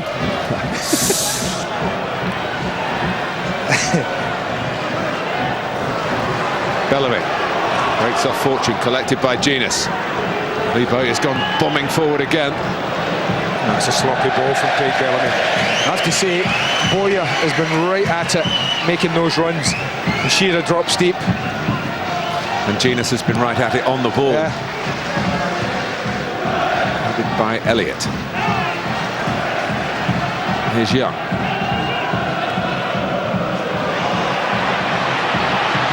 Murphy. Still going. He's a good, honest, professional Danny Murphy, and he wasn't appealing. One or two of the crowd were starting to roar in his support, but just went a little bit too far in the end. Ambrose trying to match with a similar run. That's better from Charlton. One or two of the midfield players now getting the other side of the direct opponents. Danny Murphy doing it there. And that might hold the key to the game, yes, Andy, because they're prepared to have a crack here, aren't they, in a sense of adventure, both teams. Carr, there's Genus forward again, and Murphy's had to come back with him. Now Stewart, with the Charlton quartet. Romadal with quick thinking at the free kick. Ryderson. Now Lisby has got plenty of pace about his game. Need to get beyond O'Brien, and he's done that. It needed Elliott, who wanted to tackle with his left foot, which was perhaps the risky foot. That was, and he got it just about right. But that's good to see. To Kevin Lisby, just going right at the defender, taking him on, testing Andy O'Brien. So Alan Kirbyshire would have wanted to have seen. This is better. Charlton settled now. Fortune perhaps trying to spin around the back. Doesn't get to him. Headed away by Elliott. Might get to Fortune now. The flag is up. Well, I don't think there's any doubt Fortune was off, but was Lisby? That'd be the only question I would ask, as that spins up. Ooh, just about, just about. Assuming it did come off for Irison's head, of course. Now this is the run from Murphy, and I think Robbie Elliott's intervention there is timely, Martin, because that was a clumsy tackle from O'Brien. He turned his back, wrong leg, and had Elliott not been so close and got a foot on the ball, the referee might have had a decision to make. Genus has given it away, played it against Lisby. Romadal, who is a real sprinter. That's unlucky. If Lisby had got a touch then, the angle would have been inviting. Well, that's what I expected from this guy. Talking to a few Charlton fans, they've been a little bit disappointed, particularly away from home with Dennis Romadal. By the way, talk to the Charlton management. Yeah, they're disappointed. Same. Yeah. But it's early days for Dennis Romadal in England. But against Newcastle last season in the quarterfinals of the UEFA Cup was a loser with the PSV Eindhoven.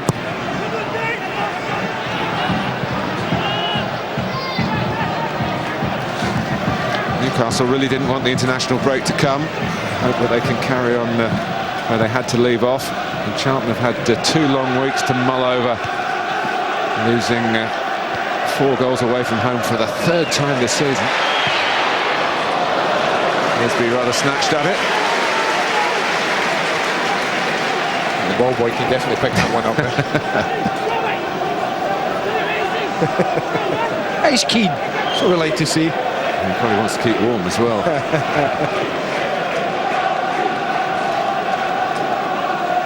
Well, it gives you a little chance to have a look at that. Fine save, the only real save of the match, but it's the way that he's waited. He's delivered it perfectly. You could say it was just close enough. Just close enough. He'd like that, but another foot to Shea Gibbons' left. Bowyer.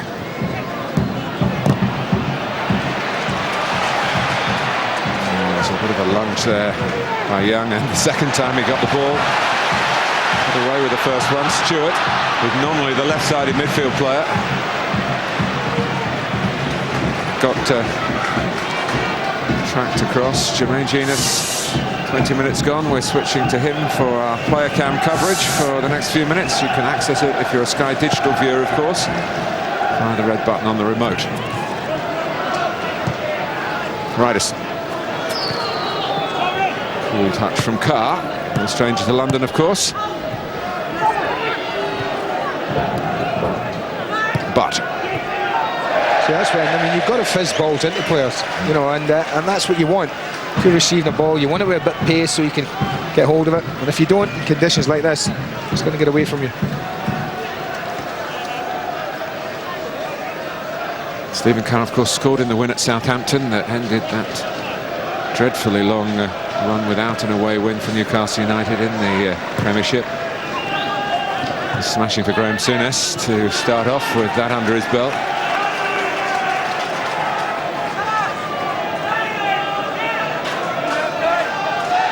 Ryderson is back from a couple of outings with Iceland. Elliott.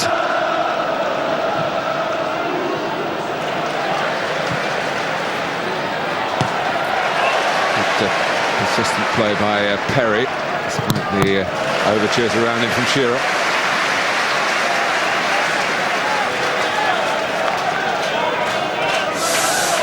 A few Tottenham connections today. There's Perry, Stephen Carr, Luke Young, and of course Tottenham haven't played yet this weekend. They're involved in our Monday night match at Fratton Park against the only team, Portsmouth, who've scored a goal against Charlton at the Valley this season. What a goal it was. Patrick Berger. It's worth watching any Portsmouth game that Berger plays in. It's no fluke. He does that on a very regular basis. Absolutely mesmerised Dean Kiley here a few weeks ago. Since then, 3 clean sheets at home for the Charlton goalkeeper.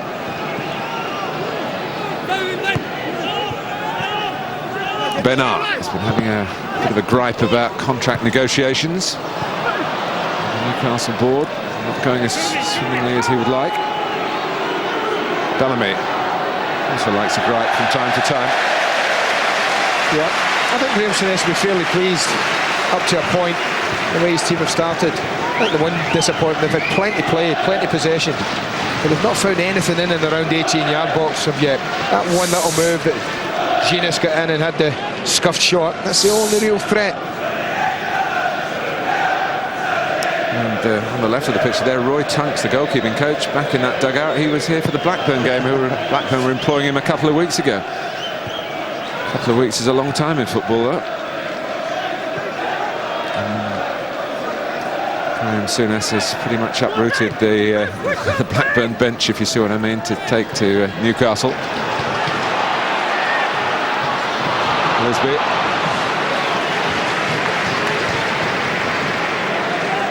Wasn't involved internationally over the past few days. Jamaica didn't call him, but they did call his clubmate Jason Ewell, who had to get special FIFA dispensation to represent the country of his father's birth, having played for England under-21s. There's Ambrose, also an England under-21 player. That's worth it. All you need is a situation like this is you're just looking for that half yard, just even a foot of space to pull the trigger. It certainly was there. It's not able to control the shot. Decent pressure. He was in the team, of course, at the end of last season. Had a good run under Sir Bobby Robson. His only previous action in this campaign as a substitute in one of Newcastle's UEFA Cup matches. He's starting in the Premiership today.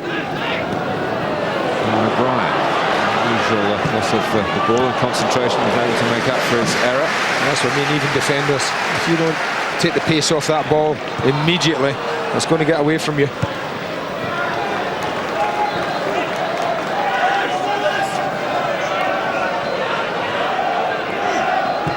Holland.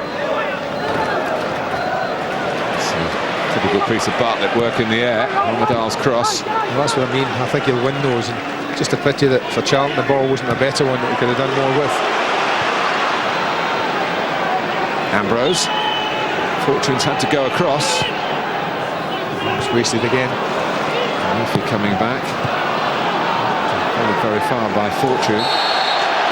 So it's a little rash from here. Stewart on Shearer. Maybe take your time with this. It's certainly in shooting range. Newcastle captain wouldn't be too happy if someone took a quick one, would he?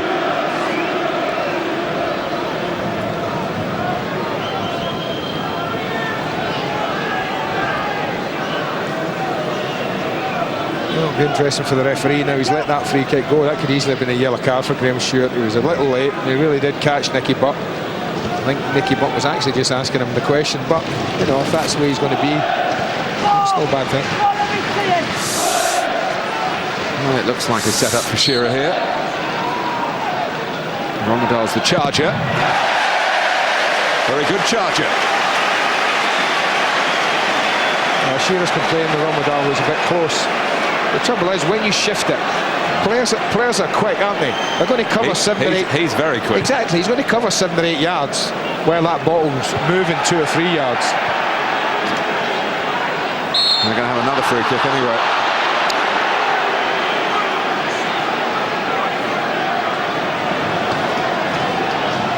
Bellamy placed it first time. Ambrose the second time, and now Shearer's obviously querying the previous incident.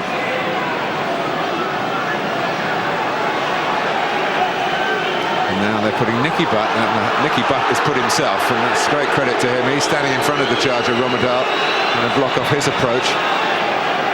And Shearer. So they've left it to Ambrose. Did it pretty well, but not high enough to get over the wall. Bernard. Shearer.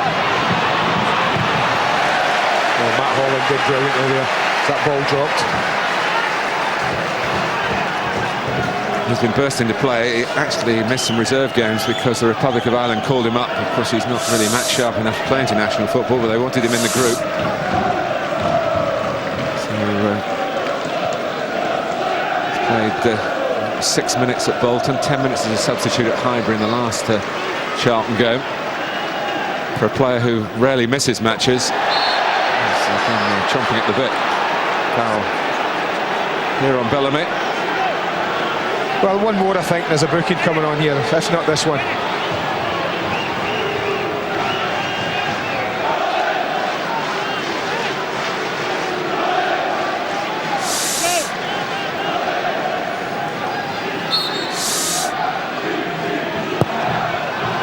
Offside against Alan Shearer there, Kevin. Just went in a little early. They've obviously, well, they've done the homework. They're sticking Haraidison and Alan Shearer, saying, he's your man. You stop him winning headers. Shearer's trying to lose him a bit of movement. He sees he spins round the back, but quite clearly doesn't get himself back on side in time.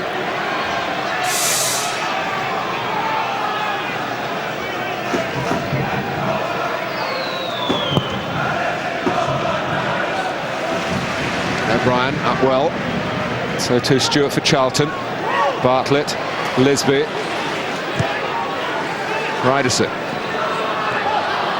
Now Murphy seeing some space and really accelerating into it. I think he was deliberately trying to whip in towards Lisby. But again, the far post option of Bartlett ignored.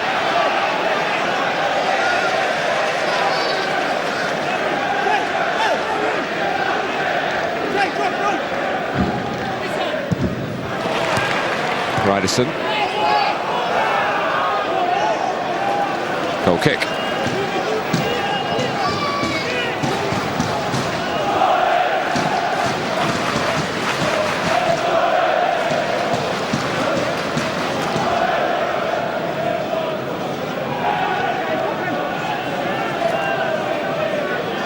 Alan Kirbishley, who could write several chapters in the Charlton history that's being commemorated with this match today.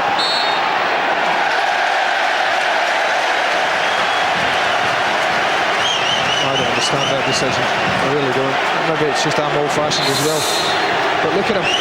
Eyes on the ball. You've got to use your arms. So many times we talk about that. You cannot jump unless you use your arms like that. That to me is I don't understand the decision like that. I really don't. Clearly the Newcastle captain doesn't understand the decision either, but it's been given, and Fortune takes the subsequent free kick.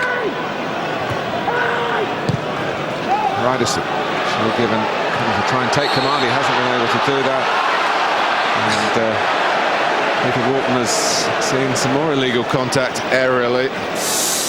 Robbie Elliott gets in his way as much as anything here. I think it's Elliott that ends up heading it. He's backs and backs and backs in.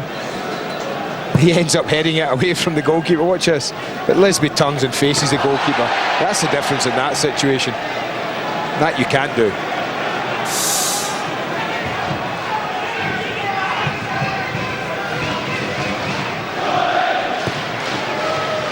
Matt Holland now being followed by the player cam for Sky Digital viewers.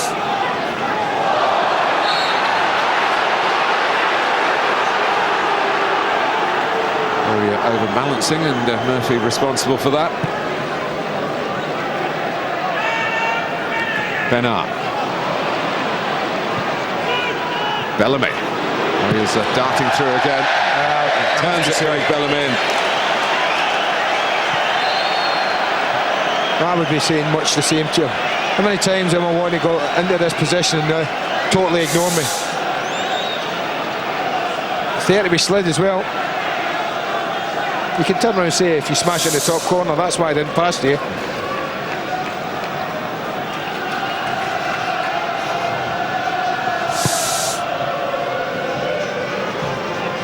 The attempt at goal reflecting the firepower that Newcastle have been showing in recent games, but thanks to Shay Given, with the best effort at goal, it didn't produce a goal.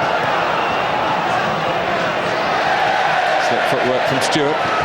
Holland needed a front man to come and show for that. Well, it was a bit late on parade. He was under pressure, Martin. He just poked it forward, Matty Holland, hoping that there would be someone near. He knew he was under pressure.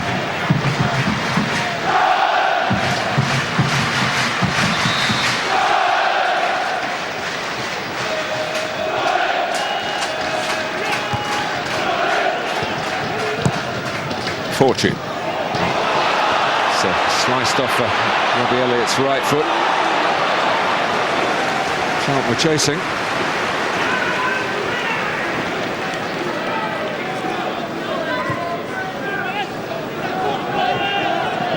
Much more measured from the Elliott left, but he couldn't quite keep it in play.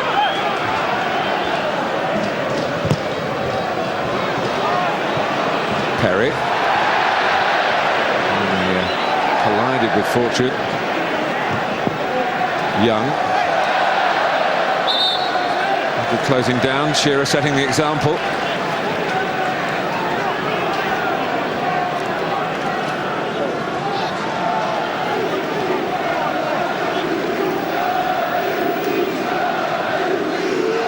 Newcastle are unbeaten in their last 6 games against Charlton Athletic.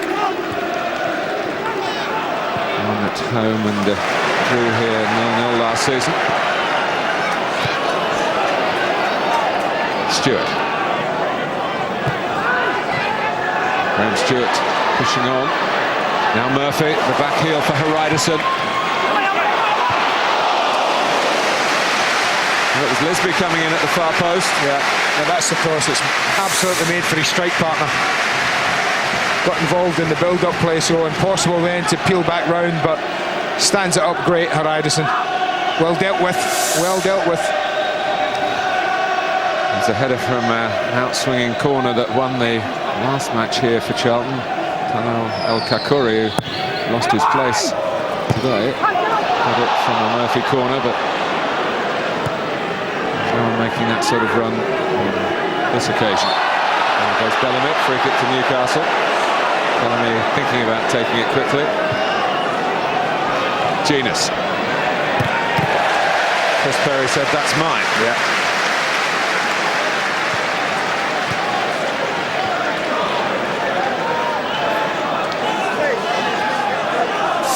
Well, there was a shout for handball.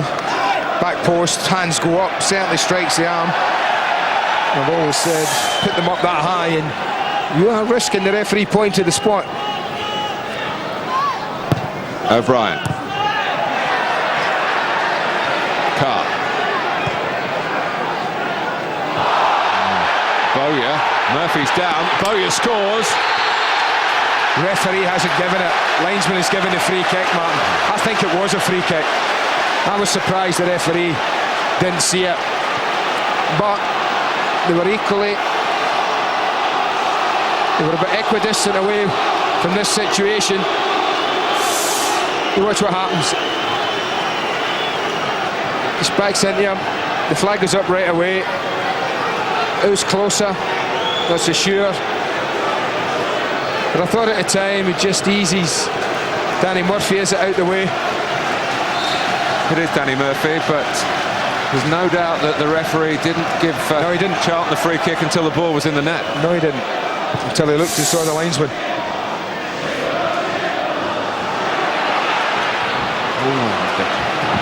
Just trying to run it out there. And it's deflected away for a corner.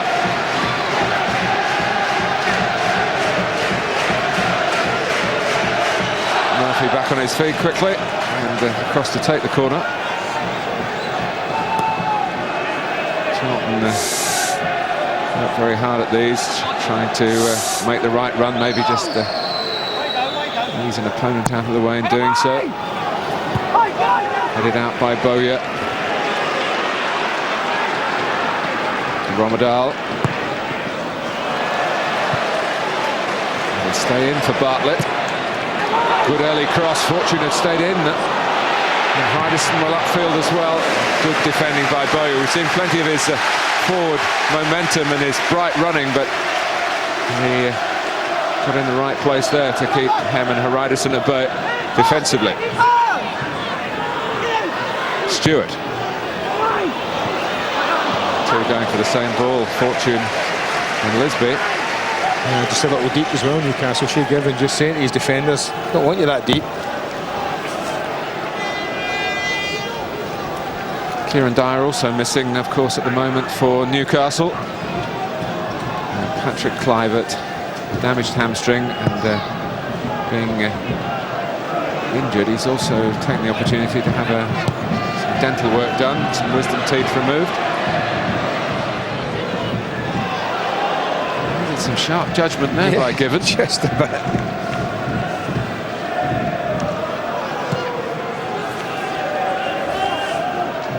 Shearer, Bellamy.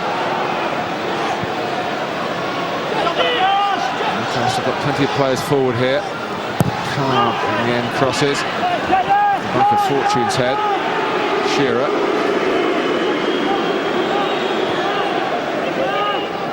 But here's Bernard as a decoy. Now Genus is getting each other's way, and the Newcastle players so anxious to get on the ball. Bellamy! Super goal for Newcastle United. And he's got plenty to shout about now, Craig Bellamy. Super move. We won't see a better cross all day. Absolutely top draw. So many times I see crosses like this near post. Get frustrated when you see no one go in on the end of them. But as this comes in, just watch Bellamy as he goes and attacks the near post. Lovely ball in. Almost undefendable. Super goal. Well, Olivier Bernard, who's trying to impress the Newcastle directors in his contract negotiations. Certainly done that with a cross here, and Craig Bellamy back up front today. And getting his third goal of the season. Not so much sure how much his head got that ball. It looked pretty much shoulder and he's close enough in that he just needs to make contact.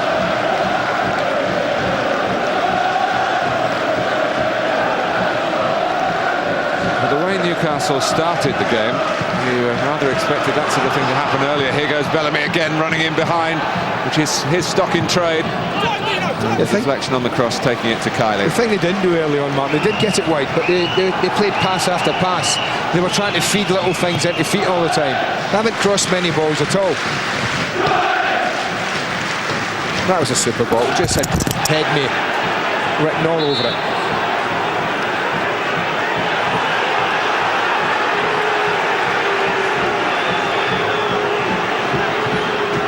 Ambrose, rueful there, so back on.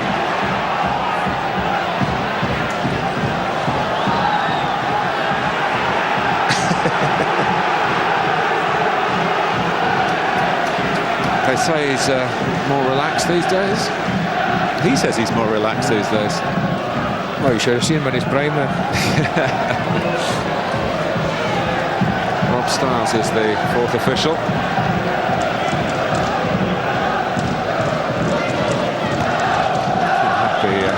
Challenge on Ambrose. Happy about the goal though. It's actually the first that Craig Bellamy has scored for Graham Souness. He's gone 6 matches without a goal, Bellamy, having got 2 in his first 3. He was playing up front with Shearer. What it did show you is, if you put a proper ball in, a ball of real genuine quality, you don't need to be, you know, Terry Sheringham, Alan Shearer, or 6'5" to get a head on it. And it was a ball of genuine quality. Olivier Bernard. It's come off Shearer's head. So Charlton have conceded for only the second time at home this season. After Berger, it's Bellamy. Stewart. Lisby. And Stewart to hit the best effort Charlton had managed in this opening 40 minutes, but not good, as good as Craig Bellamy's punishing of Charlton's inability to keep tabs on him. But was it undefendable, Andy? Well, I sometimes think crosses can be like that. They've got somebody front post, Mark. Look at the distance there. They've got Perry, you've got your two centre-backs. What is there? 4 yards between them? You know, I don't understand sometimes how people criticise defenders. Perry's got a good position. Fortune's got the front man. You could maybe say he might have been touch tight, but maybe picking at straws. Sometimes I like to say brilliant cross, good goal. Yeah, quite right.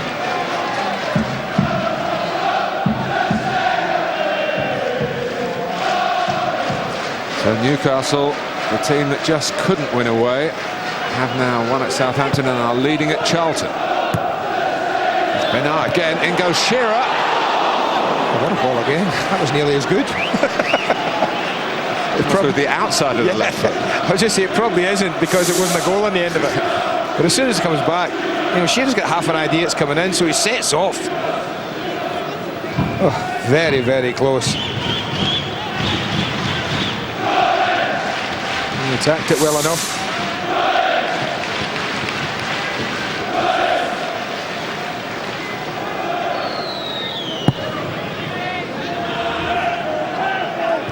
Headed on by Bartlett.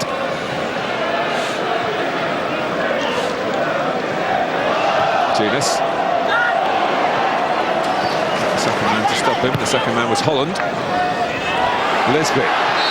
Andy O'Brien does do that. He gets really tight. He's a mobile defender. He backs his ability to spin quickly, but I've seen him penalised like that many times. It's an example of a bad touch. Embarrassing the centre-back and help the front man. You know, Lisby did miscontrol it, but he was sharp enough to react. But this is a good outlet for Charlton. I think they've got some powerful headers of the ball. I've talked about Newcastle not being the biggest, but what they need is a bit of quality in there that they can attack. And if he takes it, Ryderson, good goalkeeper Given.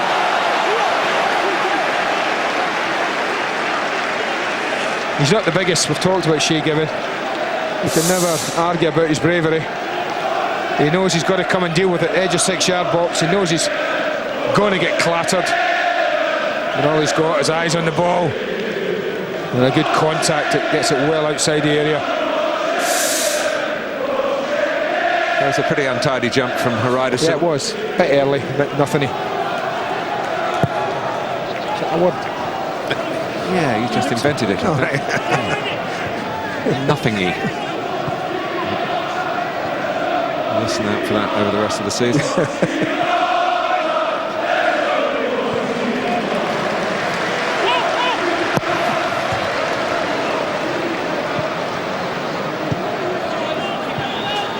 Well, Steve Harper hasn't played in the Premiership for Newcastle for getting on for 4 years. A few cup outings. Bernard certainly in the mood. Ambrose. Bernard again. How deep Bartlett's had to be for Charlton. Chased down though by Bellamy. I think Graham Souness will be delighted. I think they've shaded it. Newcastle, I think they've been the better side first half. And that's what Graham Souness would have said. You know, he'd have looked at Charlton's lack of goals in their team, because coaches and managers do that. And he would have said, get a goal and get in front, and it might just affect this team. There are not a lot of goals on him. He's man on the ball. He's got the most 2 league goals he has. Luke Young this season. His only 2 league goals of his entire career. And he's the leading goal scorer on the pitch. Kevin Lisby, the only other outfield player who's got a Premiership goal. So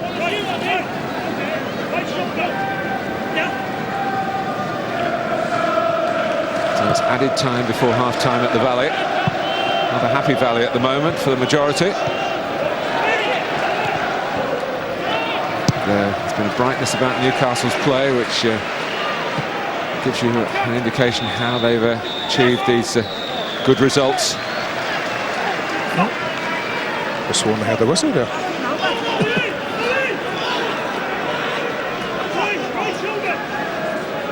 For a throw.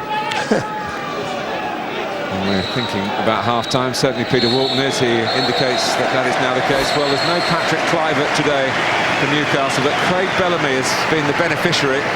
He's been, I think, pretty vocal in his desire to get back up front. And he's had the chance here and taken a chance from a marvellous cross from Olivier Bernard. Prior to that, a magnificent save by Shay Gibbon, stopping Graham Stewart, giving Charlton the lead. The lead has gone to Newcastle, 1-0 at the break. And should it be two? Divided opinion here. Chris Powell and Rob Lee, I guess, this afternoon. Guess which way around, though. One thought this should have stood. The other thought it shouldn't. Tell you which in a moment or so. 1-0 to the Geordies.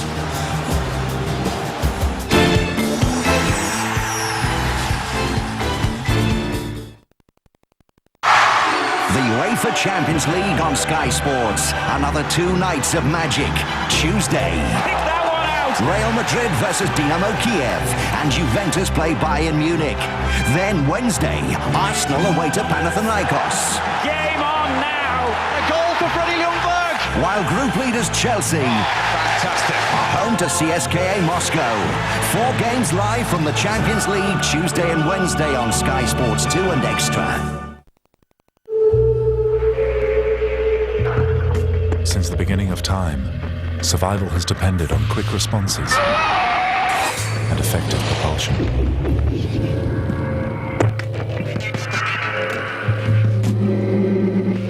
Introducing the new Mondeo ST TDCi, the most powerful 16-valve diesel in its class. Quick responses save lives.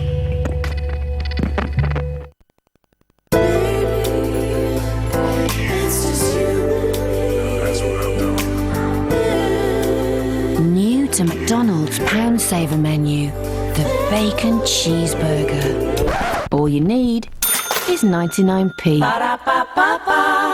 I'm loving it. I don't believe I know you. You stole my story. From the writer of Panic Room, Johnny Depp. Leave me alone! Secret Window, out now.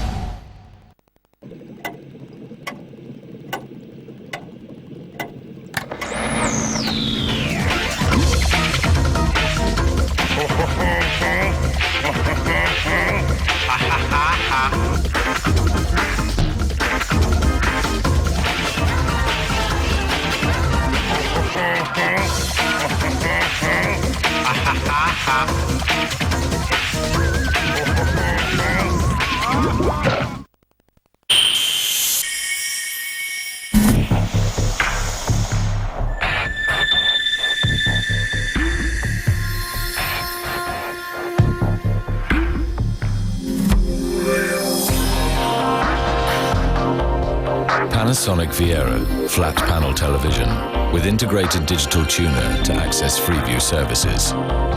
Experience a new visual era. Panasonic, ideas for life. Hong Kong, eh? It's not Corfu. It pays to save, little man. Right then. Bottle of bubbly? Oh, you want champagne now, yeah? Liam, yeah. What's Cantonese for a Magna? Now, hang on. We're only here because we got a great rate from Abbey and could afford something more adventurous. Flaming Lamborghinis? Let's not blow it all on the first night, yeah? Oh, come on. One last nightcap. On me. All right, then. 2 Kowloon slings. 1 tall and 1 short. Ha ha. Get an amazing 7% on your savings. Call now. Abbey, it's about you and your money. Get ready for classic comedy. Get ready for Classic Connolly on 10 DVDs. This is the Billy Connolly collection. All your favourite moments, all on DVD. Complete your collection. Own them on DVD now. Detention vehicle heading north on the 101, over. Members of the jury, have you reached a verdict?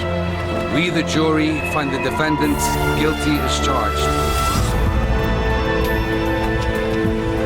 This is not a prison. No walls, no bars. It's harder than that.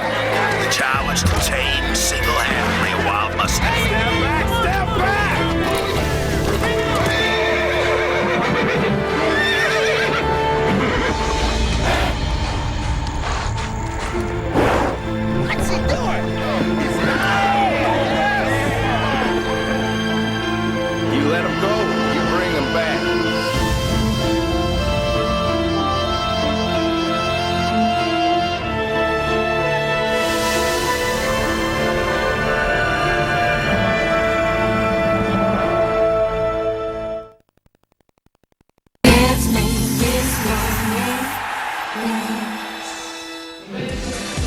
Barcelona are top in Spain, 5 points clear after last night. Valencia sits second.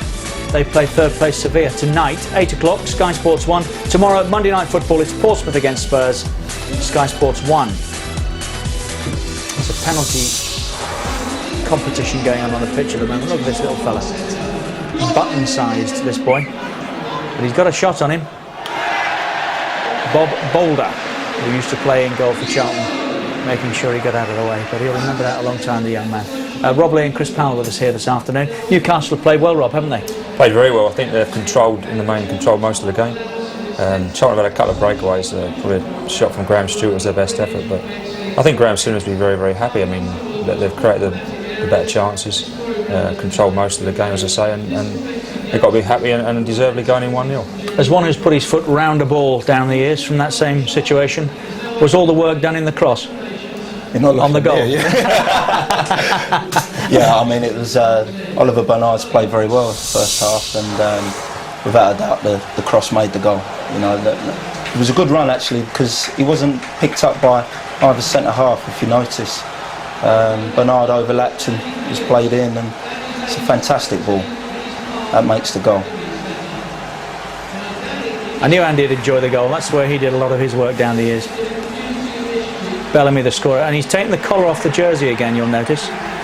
Everybody plays with a collar except him, because he's got a short neck, Rob, apparently, hasn't he? That's what he told Soccer AM. He used it well there. I think he's played very well. I think he's probably got a point to prove to Graham Souness, and I think he's combined well with Valencia, and I think he's done himself a lot of good today. It could have been 2. Should it have been 2, in your view? Should Bowyer's goal have stood? In my view, no. No. Now there's a surprise. Just because Bowyer actually looks at Danny Murphy just as the ball is coming in. You can see here, he just has a quick look there. He just impedes Danny Murphy. He finishes it well, but he runs away, he doesn't celebrate. So I think he knew. Has he caught him? Should it have stood? I think Chris said he does look at him, but I don't think he actually touches him too much. He certainly doesn't hit him in the face the way Danny Murphy holds his face. I'd be disappointed if I was Lee Bowyer. I think he's scored a good goal. He finished it very well, but the linesman flag went up very, very early. So, but I didn't think it was that much. You see more going on other parts of the field than actually that. Charlton coming off the back of a good hiding really at Highbury. Chris, how fragile is confidence, despite the fact that they've done well here this season? Well, confidence has obviously taken a knock on the road, but at home, I mean, they weathered the storm here early on. Newcastle started very well, and then Graham Stewart had his effort well saved by Shay Given. But obviously the goal has set them back now, but they've got half time to readjust, and I think they got to get forward a bit more, try and get Dennis Romadal in the game. You know, hasn't had the best of starts to his Charlton career, but there's plenty more to come from him, and hopefully in the second half he might produce a cross or two. Newcastle hadn't won in 16 on the road until they went to Southampton. They did there, and they're in front here at half-time by 1-0.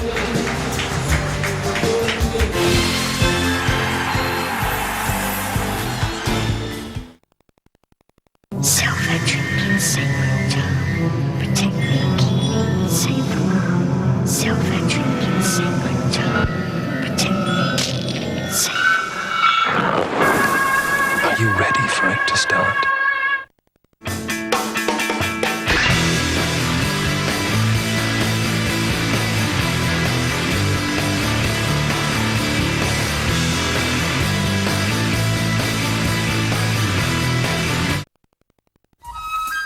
The ING Direct Savings Account gives everyone the same high rate of 5%.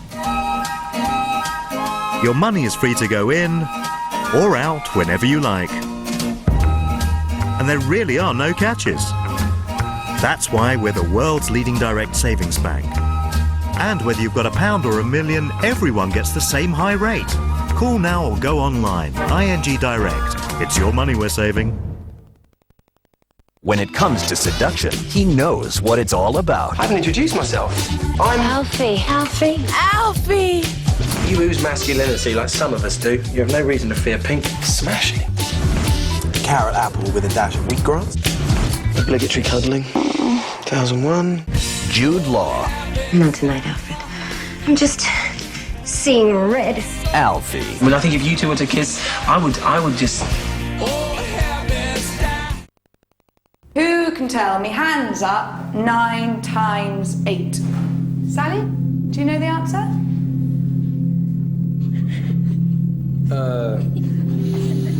Shush. Do you want to come round my house after school? No.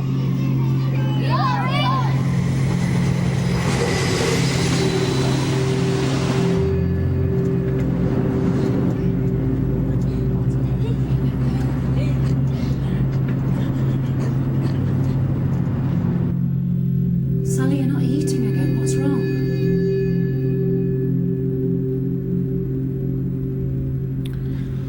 I'm fine. Can I go now?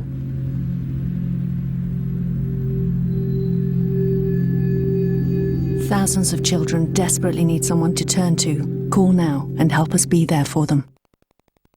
Evil has many names, but only one man to fear. Van Helsing, your reputation precedes you. Van Helsing is now on an action-packed DVD, loaded with bonus features. Hugh Jackman, Kate Beckinsale.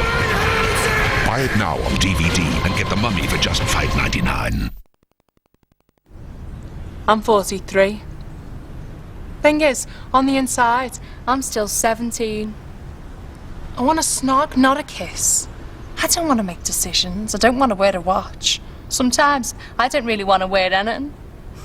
Finances, fixed interest securities and annual indexation thingies. Talk to me, Dad.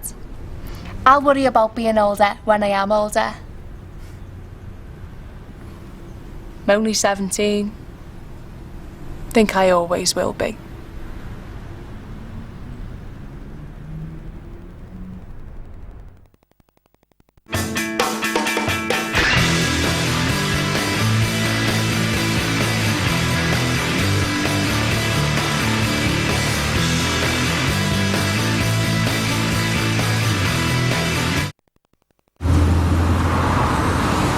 Day for a test drive anyway, isn't it? Does it feel comfortable?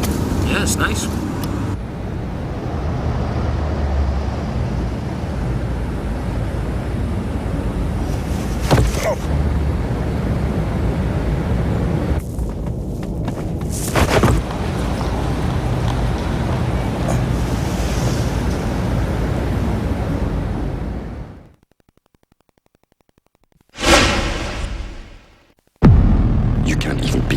To imagine the season that you have let yourself in for. I'm going to get this club back in the Premiership, and I don't care how. The new series of Dream Team starts 8 o'clock tonight, exclusive to Sky One.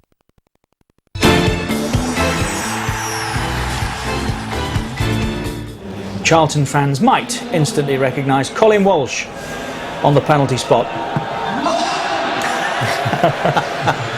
That'll come down in Rob Lee's back garden tonight. Scored the first goal when Charlton came back to the Valley, Colin Walsh. Tuesday, 7 o'clock, Champions League football. Real Madrid meet Dynamo Kiev. That's on Sky Sports 2. Simultaneously on Sky Sports Extra, it's Juventus against Bayern Munich. And via the interactive facility, Bayer Leverkusen against Roma, Ajax against Maccabi Tel Aviv, Monaco against Olympiacos, Fenerbahce play Lyon. That's Tuesday night, 7 o'clock. Wednesday we start at 6. Arsenal go to Panathinaikos. It's the main feature on Sky Sports 2. Chelsea play CSKA on Sky Sports Extra. Celtic play on the night as well at Shakhtar Donetsk. Also playing Milan and Barcelona. PSG against Porto. Valencia play Inter. It's Rosenborg against PSV and Anderlecht against Werder Bremen. All those games simultaneously available via our interactive facility. We are at the Valley, helping Charlton Athletic celebrate today in their centenary season. Geordies lead by a 1-0. Craig Bellamy on player cam, commentators Andy Gray and Martin Tyler. Yes, Richard, but not much for Charlton to celebrate so far. They're a goal down. They haven't lost at home in the Premiership since March. But they need a big second half here against a very confident opponent.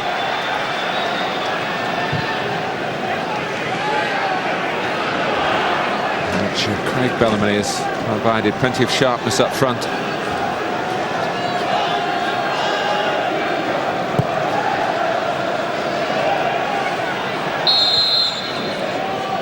Flag was up.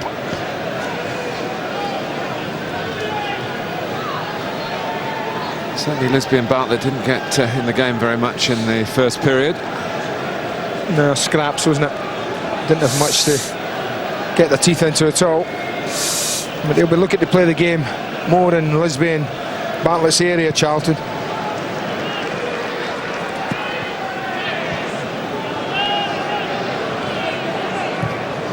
Forward by Perry. Elliott and O'Brien just confusing each other. Well, just looking quickly, looks like they switched Stewart and Romadal. Liam Stewart playing on this near side, the right hand side, played left first half. Romadal on the far side again, near the manager. Maybe there's something in that, keeping him close by. Bellamy, Bernard. Nice little triangle there. Oh, that's unlucky. Oh, just overhit. There was a good room for error. It's probably the poorest pass he's hit. I think he's played well, Olivier Bernard, and he's certainly not stopped running. They work it quite well again, but then there's a little big space to just feed that in. Just overhits it. But Bernard, Bellamy, Bowyer got A-grade football. Here's Genus from Bellamy's pass. Alan Shearer was unattended at the far post. He's not scored a Premiership goal from open play in an away game since November. Oh, he's long overdue. Well, he gets tied up with Haraidison here. He sees the ball playing and immediately tries to get to the back post, but the little coming together, I think he just made sure Haraidison wouldn't be there if he got the ball. Just couldn't pull it back enough. Jermaine Genus. That's that area we talked about. Good running ability, isn't it? Good energy levels from that midfield area from Newcastle. You know, Butt just sits. Genus, Bowyer, Ambrose, all allowed to go and influence the game in the attacking thirds. Bartlett. Stewart, but didn't get the angle right for Kevin Lisby. Genus caught in possession. Romadal. Now Haraidison. Romadal. Holland trying a give and go. But in many ways what we've seen from Charlton so far has been rather typical of their season.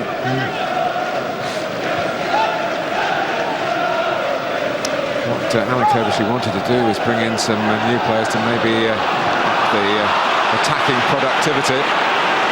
Sometimes you can alter the chemistry of a club and it's not easy to get the formula right again. Murphy.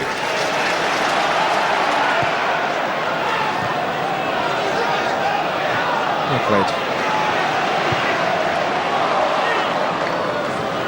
Charlton actually playing their 100th home game in the Premiership, and have sometimes found it a bit difficult in front of their own fans. So last season, for example, they won as many away games as they did here at the Valley.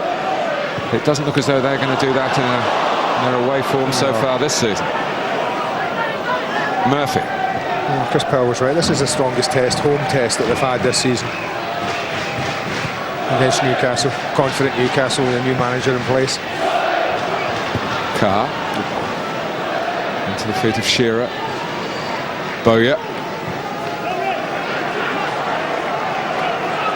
Now Bernard, creator of the one goal so far for Craig Bellamy. Ambrose.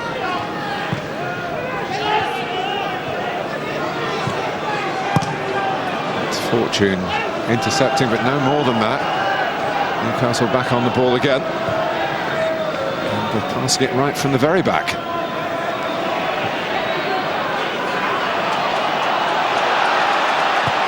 A little ball from Shay Given, and at least the Charlton might be able to bite in here. Robbie Elliott picks his pass to Bernard and Butt. Elliott.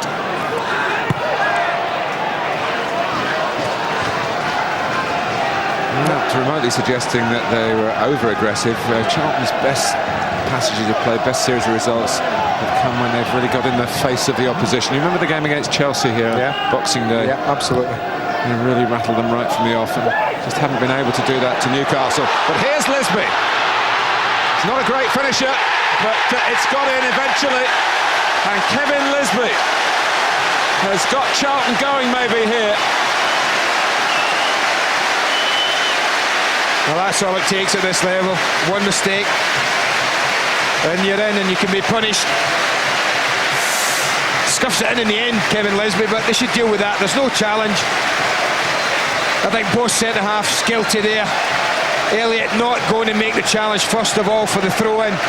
O'Brien gets sucked in a little bit there, but Phil Marks, he kept his head. Just about got it past Andy O'Brien trying to get back in. But they needed an early response, and they certainly haven't. Might even have been Stephen Carr coming across, getting a toe on that as well, that helped it in. Well, Lisby missed a lot of last season, but he did leave one big imprint on it. He got a hat-trick against Liverpool, you might recall. If he can find that sort of form again now. Here comes a given, but just prior to that, Andy, Newcastle were playing it around a little overconfidently in a defensive third and sort of brought the problem upon themselves. Ryderson.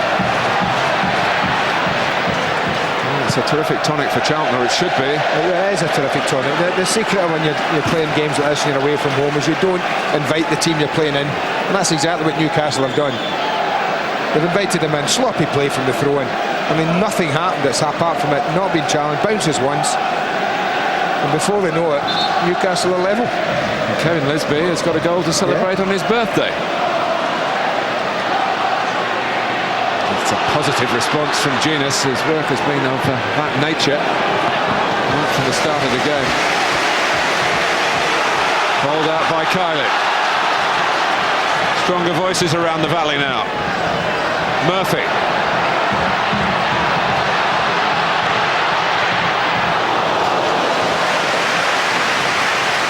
Now that was a danger there. In that last Newcastle attack, Genus, Boyer, Ambrose all got ahead of the ball. As soon as Kylie got the ball, Mark, he released it. Murphy was in acres of space to carry it 30-40 yards before unleashing the shot.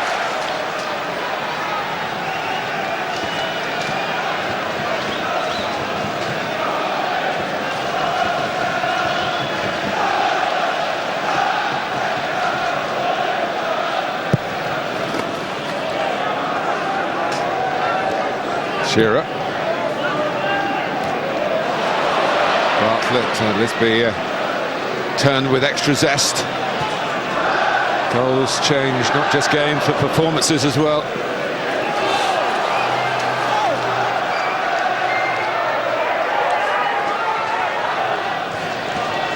Ambrose.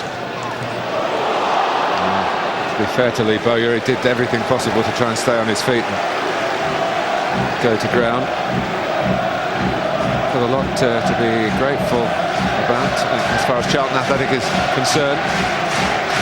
Taught him his trade, got him into the limelight. There were a lot of clubs looked at him when he was a teenager, made the Charlton first team.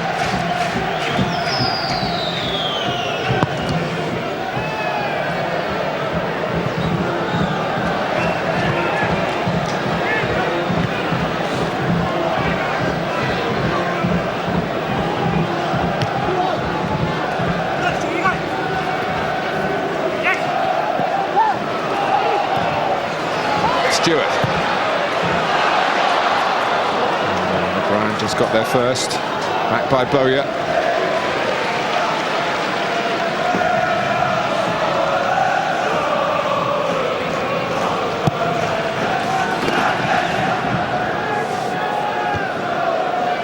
Perry's header. Newcastle need to restore a bit of order to their play. There was plenty of it prior to the equaliser, muddled equaliser though it was.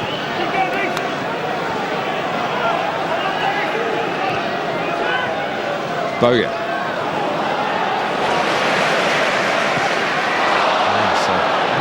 Hack at it by Ryderson.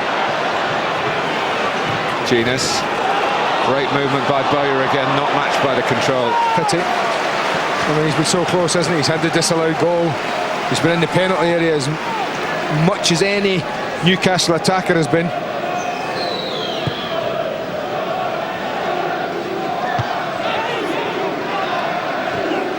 Holland.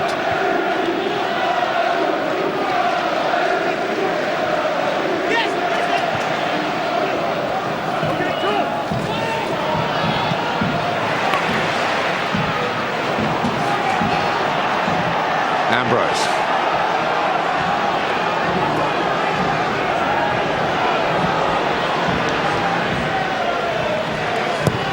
Genus, it's over Shearer. And it's beyond the redress of Bellamy. Yeah, just overhit. Well, he'll be disappointed with the nature of the goal. I mean, it's from a throw-in, and look at Hams, it's not even a header. And he gets in there, and Stephen Carr tries to come around. And I don't know how much Kevin Lisby gets of this.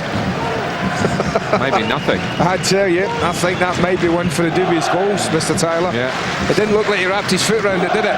You can see there as he's trying to rescue Stephen Carr. It's a typical Kevin Lisby moment, one-on-one. It is, but that looks more like Stephen Carr than Kevin Lisby. Well, then he'll say Andy O'Brien got the last touch, won't he, Stephen Carr?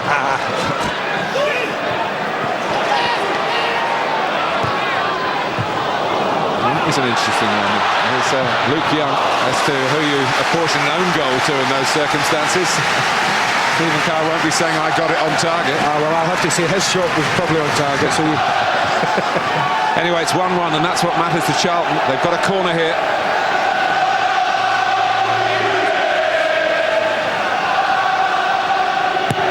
Murphy takes. That was worth it. From Romadal. He's just been on the periphery of the game, Dennis Romadal. He's a better player than we've seen and we're seeing today, no doubt about that. But that's worth hitting. Met it in the half volley. You just don't know your luck. It really is. Chucking it down now.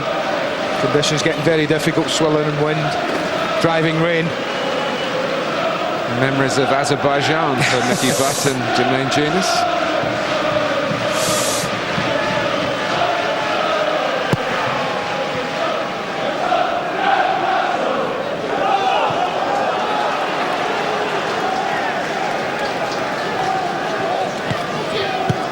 Young, Murphy.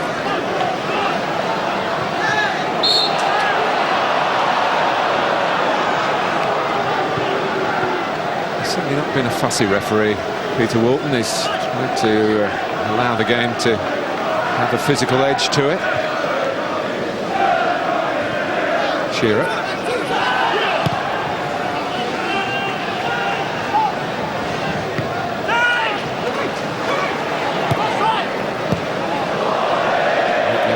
Too much of a hurry, but they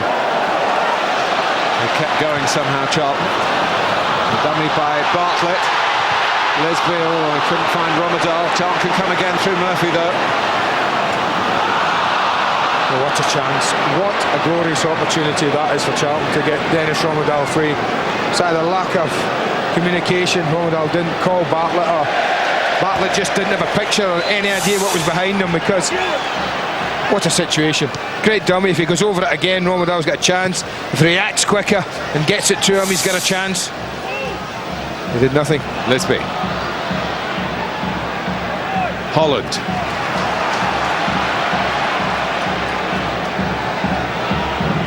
Charlton would go above Newcastle if they can turn this game around completely in the second half. Romadal. Murphy. Was it meant for you, Kevin? It was meant for Horizon. It'll get there now. But they're a bit sloppy, Newcastle, at the moment. Horizon. Venus can't stop the cross coming in. Deflects off Carr. Collected by Stewart. Young goes outside in. Murphy not closed down. Carried away by Given, and maybe earned a bit of luck then. Could have easily gone to a following up Charlton player. Really fired in, as was the shot. Well, they're all over the place. Newcastle here. Look at the amount of time he has to take a look and let. Well, what a shot. I mean, he strikes it beautifully, Danny Murphy. And it's just got a little bit of elevation in it, and that helps. Makes the save a little easier than it would have been had that been racing across the grass.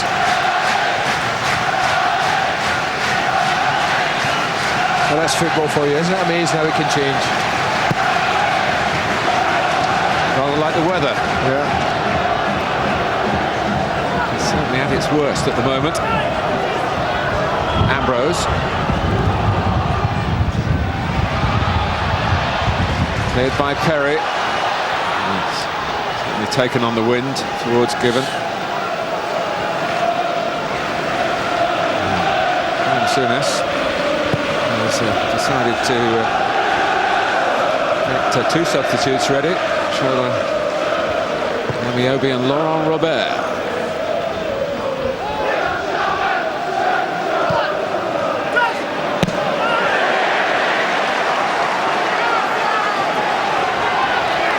Well, this will be interesting. Craig Bellamy, the goal scorer, and you see Chola Amiobi warm up. You just wonder, he's got to be in the frame, but I can imagine he'll be absolutely gutted if his number goes up. O'Brien.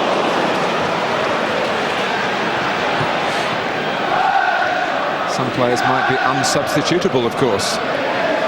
Here's Bernard.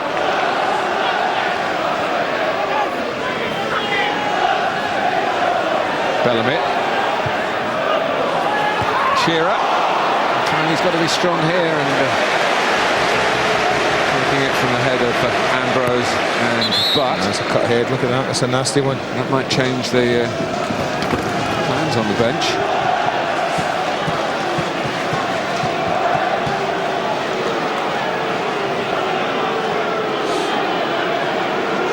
A rethink for Graham Souness. I don't think Alan Shearer would have been substituted. But now, check out how serious this cut is. Derek Wright is the physio. Well, I thought it was rather a lame header by Allen, wasn't it, at the back post? I'm just wondering if the clash happened before the ball arrived at him. Certainly didn't look like it happened after it.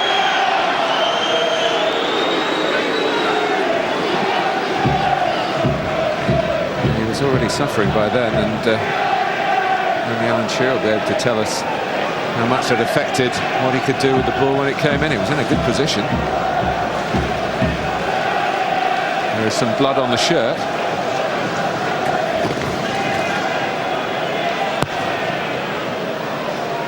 Can you wear any shirt when that happens? Yes. Yeah. That's part of the policy from the Premier League to hurry up these changes.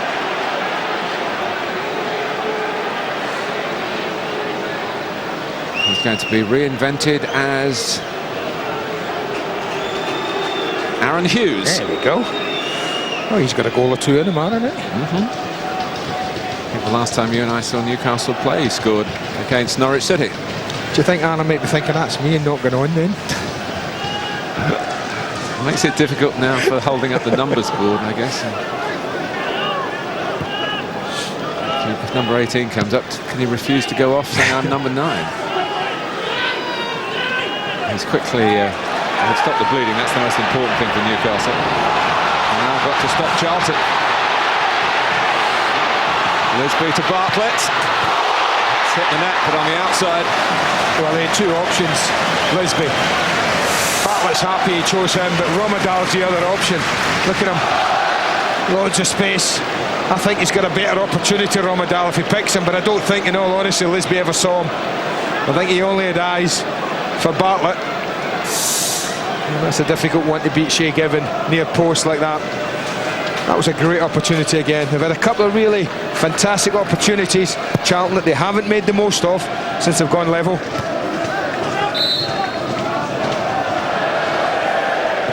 Now with Shearer back on in the unfamiliar number 18 shirt. At least it's 9 times 2. There's Bowyer yet again. Bellamy. Ambrose. Charlton can crowd him out. Can break out now. Bernard stops Stewart's avenues, and Murphy's held up by Butt. And when it goes long from Young, well, it's one for Lisby to chase. It needed a very sure touch from Andy O'Brien, and it got one. The goalkeeper was pretty close to him, closer than he needed to be.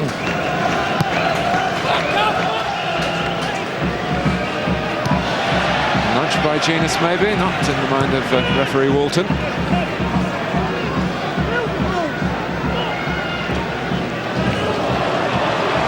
Ball beckoning Bernard forward.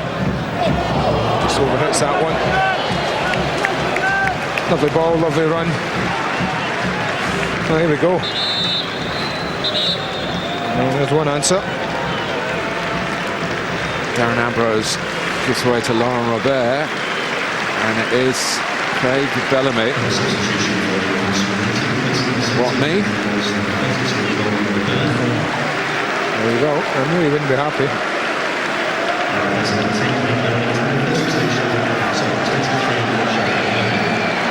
He's never been shy of making big decisions. He's never been shy of letting discontented players know what he thinks about the matter. And there's a discontented player, the Newcastle scorer today.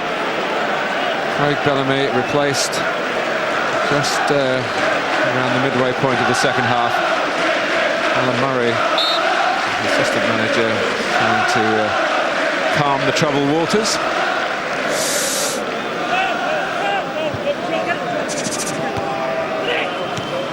Amiobi's only just recovered from a hip problem.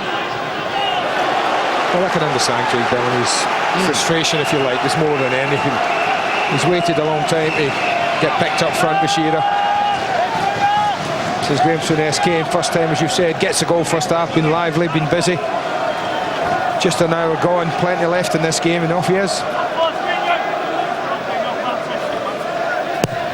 Robert takes Shearer. That's another corner, yeah.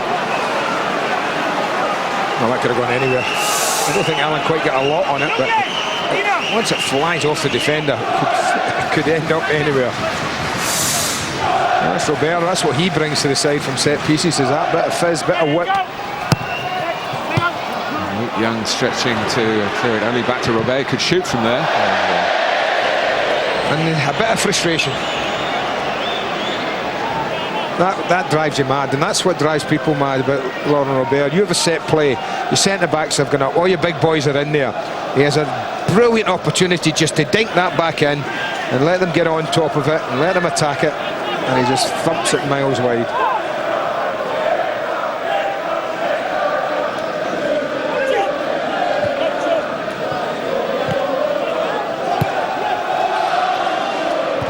O'Brien. A bit too high for Murphy. Amiobi though, his jump right, and the problem here for Matt Holland and also Amiobi as well, actually. That'll clash of heads, more blood. That's Matt's turn, he'll have to go. He can't believe his luck. All those games he played in a row for Ipswich, and every time he gets on a pitch at the moment, he's getting hurt. Oh, goodness me. We can see both players, their eyes right on the ball. And I think that got him right on, looks like the bridge of the nose, isn't it? Certainly. This Shearer getting his eye patched up.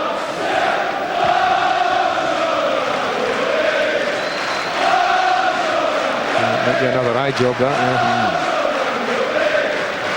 It's been a weekend for that, isn't it? It's been Bolton yesterday, Speed, and... Oh, that Ivan Campo. Horrible, wasn't it? One of the worst I'd ever seen. Yeah. We wish him well. And Matt Holland as well. I'm surprised no one's gone to the Newcastle kit container to get another shirt for Shearer, though. With his name on. There's a few probably with his name on in the crowd that they could borrow.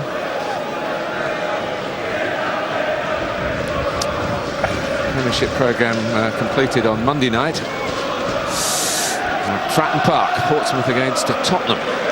And Portsmouth puncture that strong Tottenham defence that has given Jacques Santinet a good early foothold in the English game.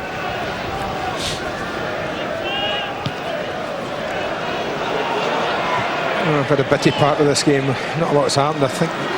More because the incidents have broken up the play. And the worsening of the weather, Andy, as well. I think a lot of people watched the England game and didn't realise how difficult it was for players out in Baku with the wind and the rain. And we've got perhaps not quite those extremes here, but it's along those lines. And what we have is a game to be won. No 20 minutes to go. Yeah, absolutely no doubt about that. There'll be quite a bit of stoppage time. And remember, Newcastle United would be fourth in the table tonight if they can turn the draw into a win.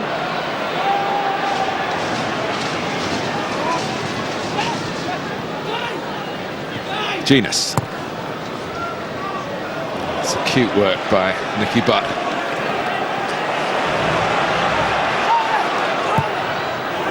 Niobe's cross. Shearer fighting for it, and then Robert. Great defending by Young. What a ball that was as well, around Niobe. I think the only surprise here is that Shearer doesn't finish this. Heads it against Luke Young, but how quick does Young react to the ball dropping? It's like a double save, isn't it? It's great. Charlton right back. I'm really surprised. He sees this, Al, and he just heads it against Luke Young. Brilliant defending. And that's gone as well.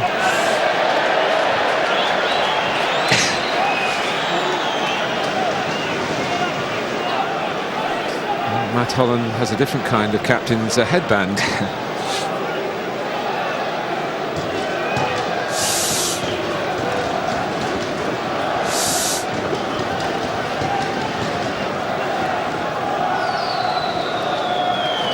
It's become more of a scrap in the second half.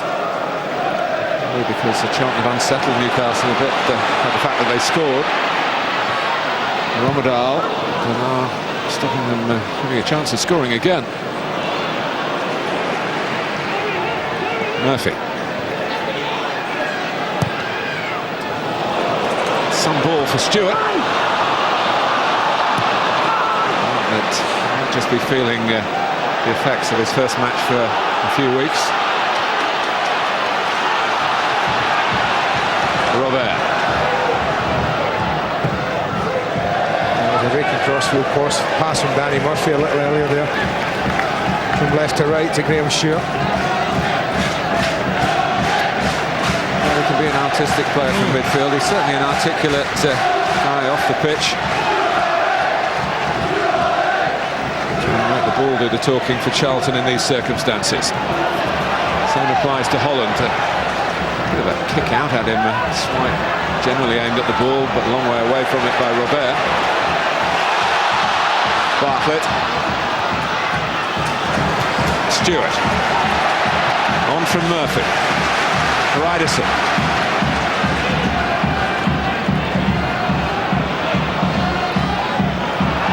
Now Holland.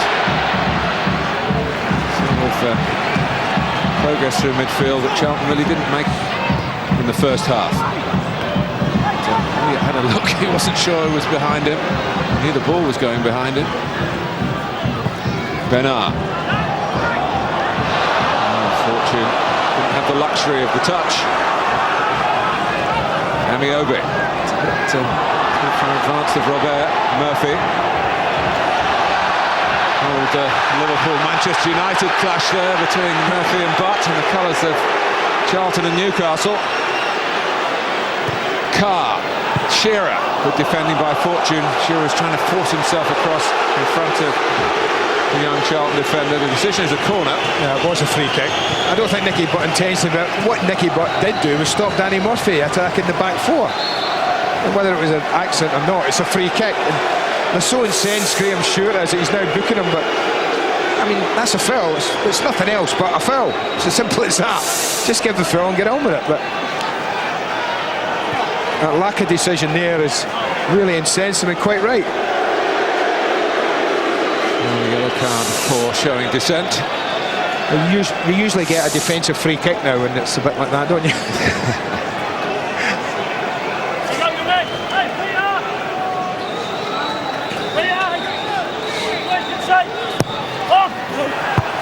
It's headed away by Perry. Dean Kiley is a goalkeeper who tends to let his defenders deal with the crosses.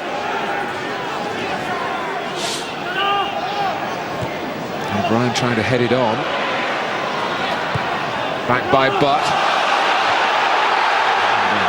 Newcastle fans were complaining that Niobe might have been in a position there where he was being fouled by Bartlett, who was back marking him. And Stewart's got to be careful here. Yeah, still angry. Just got to cool it a bit. He's made his point to the referee, Graham.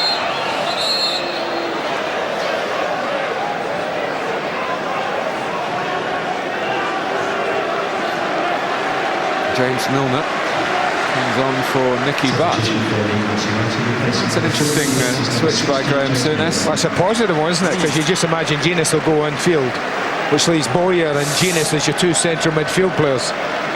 both like to play in the front foot going forward. I would guess that Genus will, well, as long as they swap it. Last season, James Milner scored a winning goal on this ground for Leeds United. They didn't win many games, did they, last season? But he won't have forgotten that. Oh, it was nearly on his head to score potentially a winning goal here. But here comes the pacey Rommedahl. Lisby. Stand-up tackle from Carr. Milner, young and busy.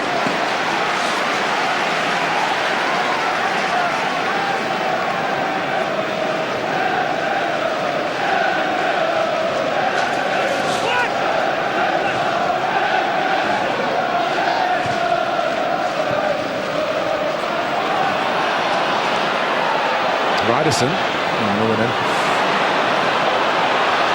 He's going to have to kick this straight out, Shay Given, once it was going out of the area. A little bit similar to how Dean Kiley got trapped by Dennis Bergkamp at Highbury a couple of weeks ago. Given kept going and got the ball here.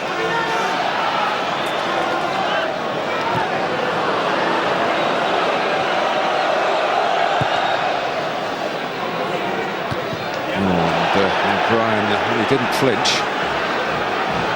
Rather jumped into him. Elliott. Amiobi. Stewart trying to back heel for Luke Young. Everyone wants to be Thierry Henry these days. Stewart again.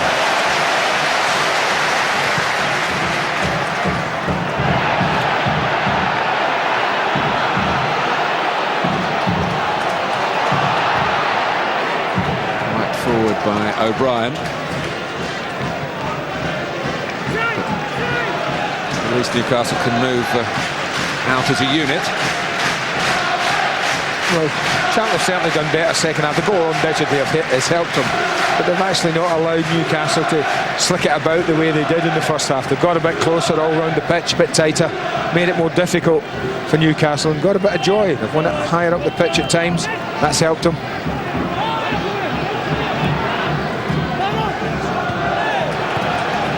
Jeffers got injured here, damaged neck against the Blackburn. Only the last couple of days has he been heading a ball again. They're going to give him the last 12 minutes. There's no doubt that Kevin Lisby forced the Charlton equaliser. There's plenty of doubt as to whether he'll be credited with that equaliser. And at 1-1, enter Francis Jeffers.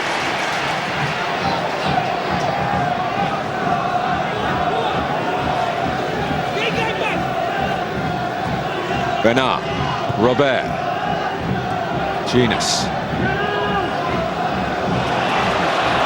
Difficult for Elliott. And the header only dropped for Rommedahl. Ryderson charging up. Jeffers starting with a chance. Of course, their own problems at times, Newcastle second half. Overplay, wrong passes at the wrong time. Shearer.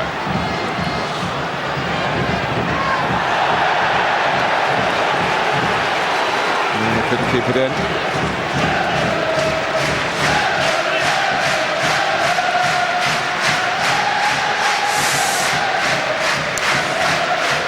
Alan Shearer was the player cam for the last 10 minutes.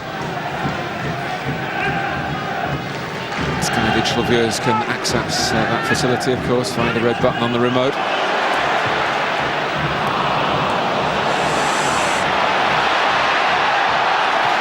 Young, Stewart. Rommedahl coming in from the other flank. Jeffers trying to get across the defender, but Andy O'Brien wasn't having that and didn't need to play the ball to defend. He defended the run. Nice idea though, wasn't it? Again, misplaced pass again, got them in trouble, Newcastle. Genus, Amiobi. No slackening off from Graham Souness's side there. They want to win this game. Again, Bartlett having to make an extra man defensively. Bowyer was looking to pull the trigger, still running into the right sort of areas, Lee Bowyer. Yeah, you think it's just a matter of time before he starts nicking goals again, Lee Bowyer.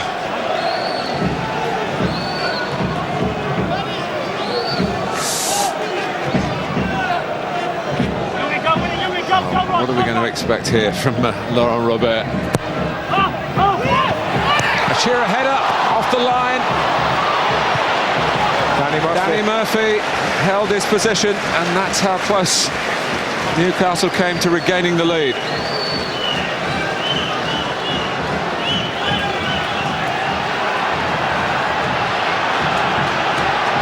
Carr.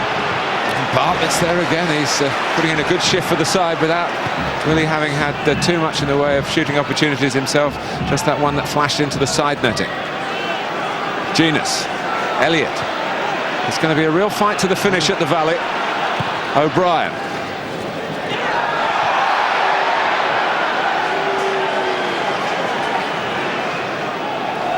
Well, it was a lovely header. Comes round a posse of players and just guides it into the far corner. Goalkeeper's nowhere to be seen because he can't get anywhere near it. Lovely header. But that's why you put people on the post. Almost. He got a bit lucky, Danny Murphy, as well, because he cleared it off the line straight into the midriff of a teammate and then dropped for another Charlton foot to get it away. Anyone following in for Newcastle, they've just got rich reward. Robert.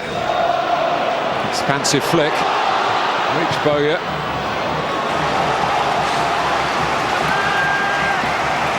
Started well, they're looking to finish strong, Newcastle United. Well, I think, like I said 20 minutes ago, man, this is a game to be won, and I think Newcastle feel that as well.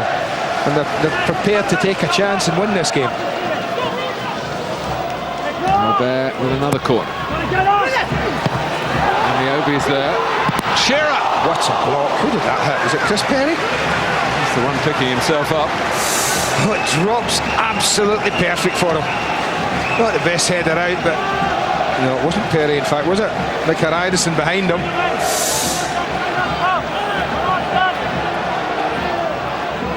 Milner with this corner.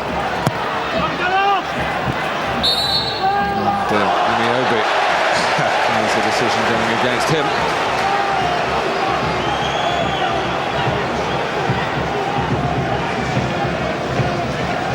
Really expected to be involved today, Charlotte Amiobi. Didn't play in the reserve match at the start of last week. Then trained very well. Caught the manager's eye. 25 minutes out here will be doing the world of good, and that's what he's had. Or will have had by the time the game finishes. Stewart. Bartlett. Fizzed it goalwards, but Given saw it coming. Appropriate on a historic day as this is for Charlton. They've got a South African playing. They've had strong links with that country down the years. Many South African players in the Charlton record books. Milner. Shearer throwing himself into the mix. Kept alive by Robert. Amiobi. I'll tell you what, they really are testing them from these wide areas. Whether it's a set play or whether it's a cross and open play. They're making Charlton work extremely hard defensively in front of Dean Kiley. Elliott. Holland. They're at home. Moments here where Alan Kerbishley might happily settle for a point.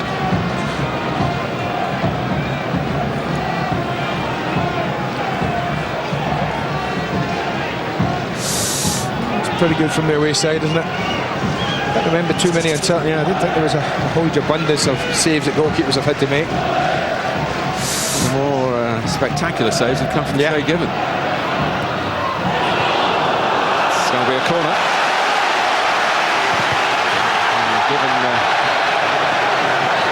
annoyed that Jeffers went to get the ball first up, I think, because Given thought it was a goal kick. Yeah, he did.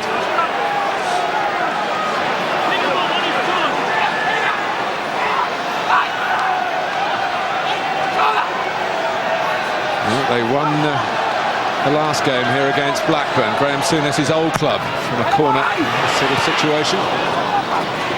It's Robert. It's deflected and then the bar. What a strike. Lee Bowyer, I think, is the one who gets out there and gets something on it. Oh, goalkeeper's underneath it. He might well have got an ante at Shea Given. He was up there. He'll tell us he would have done. But there's absolutely nothing wrong with the quality of the strike. Bumper towards the near post. O'Brien's missed it. Off the line. Fortune. Oh, against the post! No. Matt Holland, I think, would have claimed it had it gone in. How's that stayed out? What an extraordinary episode. And Alan Shearer was a linchpin there defensively, and he boots it forward here.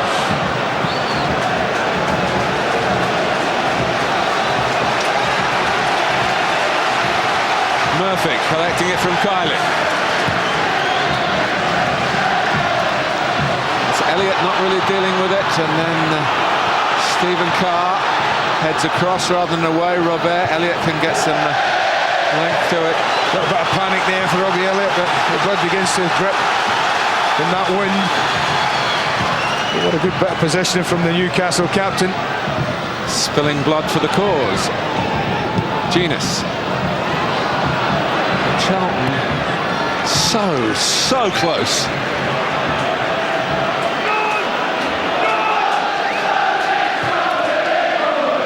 Fortune. And that only seconds after hitting the bar through Ramadan. Well, we'll finally get a bit of respite to actually find out what on earth happened. I mean, Francis Jeffers is the one here who just, I think, knocks it back to Bartlett. But then that one there, he almost, you know that one when you're falling and you hit it off your standing foot? Matt Holland, he just seems to do that, but look at Shearer right on the line. And as it comes out to Holland, he almost hits his own foot with it, and that's what spins it past the goalkeeper. Well, it was Shearer off the line from Fortune, and then Holland off the post.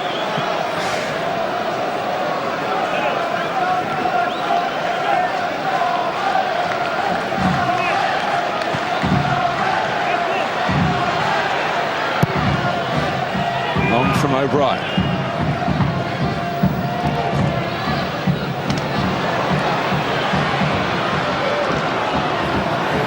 This is Robert.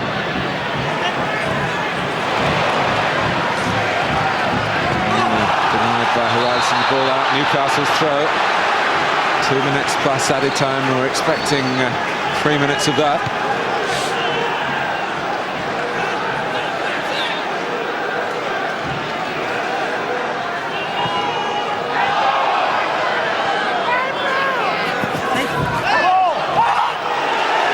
It's been an action-packed last 10 minutes. Alan Shearer having one cleared off the line at one end and clearing off his own line minutes later.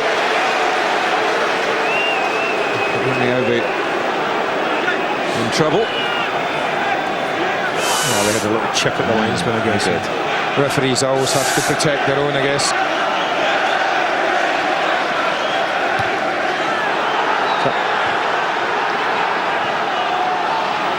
Carr, Shearer, Perry in the way this time.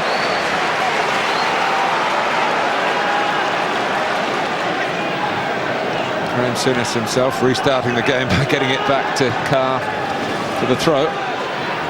Shearer, and goes Amiobi and can't quite get there.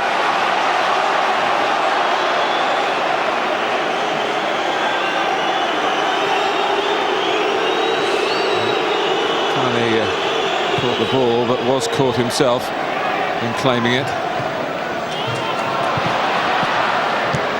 Out by O'Brien. Bartlett.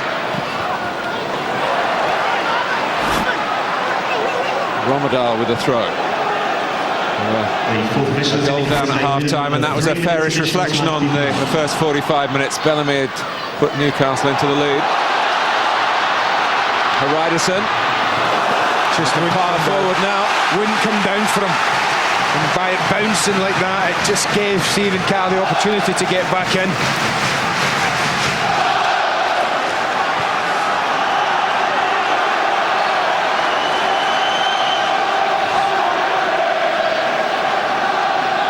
Fortune goes round the back. Ryderson, and he was leaning on. Not for the first time today. Yeah, I think this is pretty. As soon as Andy O'Brien's in front of him, and Addison's climbing all over them like that, you can't expect anything else on a free kick against you.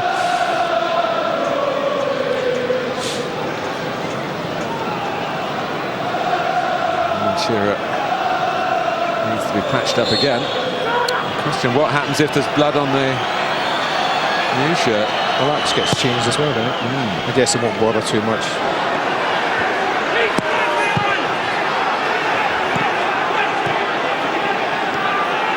Shearer's gone running back, and Rob Styles, the fourth official, trying to stop him, it seemed. Is that the way you saw it, Andy? Yeah, it looked like that to me. Whether Rob Styles didn't exactly say that Alan Shearer says, but Styles isn't looking at the referee. See, Alan Shearer's looked at the referee, got the signal, but Rob Styles was looking behind him.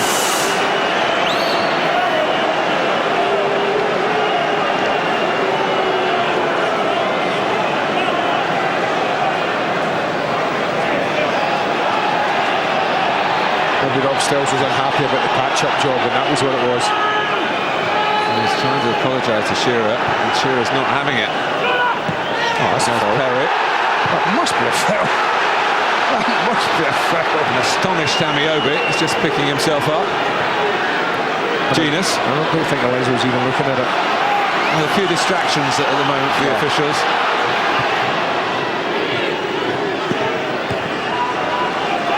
Carr. Shearer.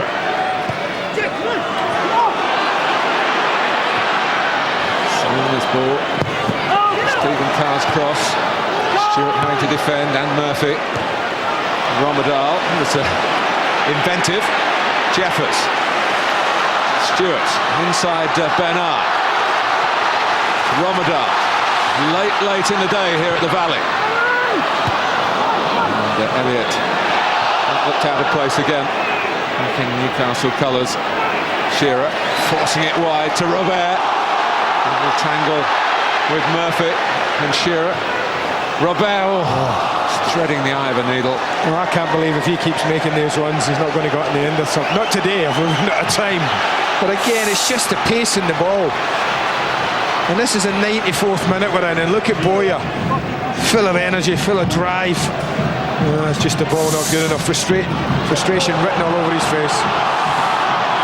Well, there's been a lot of thrust and plenty of cut as well. But it ends level. Graham Souness's side led at half-time through Craig Bellamy. And he keeps his unbeaten record as the boss of Newcastle United. Charlton are still unbeaten at home. Stephen Carr may well have got the telling touch as Kevin Lisby created the chance for their equaliser early in the second half. They can't mark their historic day with a win though.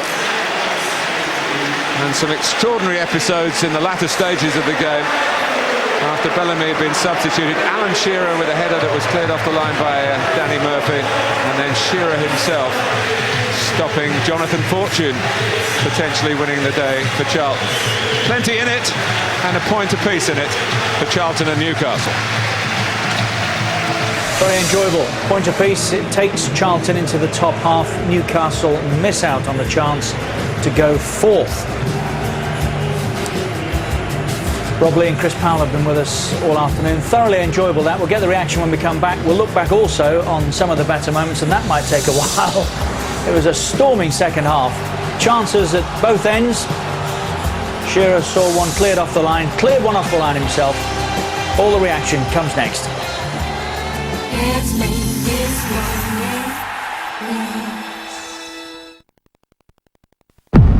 You can't even begin to imagine the season that you have let yourself in for. I'm going to get this club back in the Premiership, and I don't care how. The new series of Dream Team starts 8 o'clock tonight, exclusive to Sky One.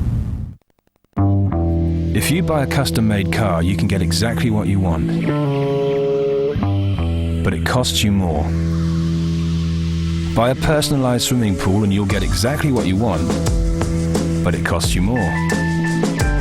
If you book the different parts of your tailor-made holiday at expedia.co.uk, you can get exactly what you want, but it costs you less. Much less. Expedia.co.uk. Create your perfect trip. 66 gold, 141 platinum, and 18 number ones. No wonder they called him the king. Do I know everything there is to know about Elvis? Have I heard everything he ever recorded? Not just yet. I mean, it's not like you can have too much Elvis, is it? We can't go together. We're suspicious. Whatever music you're into, only AOL Unlimited Broadband lets you enjoy it more. There are no time or download limits, so you can watch, listen and download as much music as you like. The more you listen to him, the closer you get to him. And guess what? No one gets closer than me. We're caught in a trap. I can walk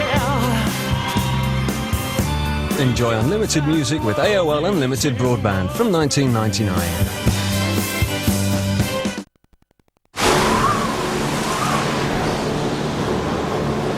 Slow, baby.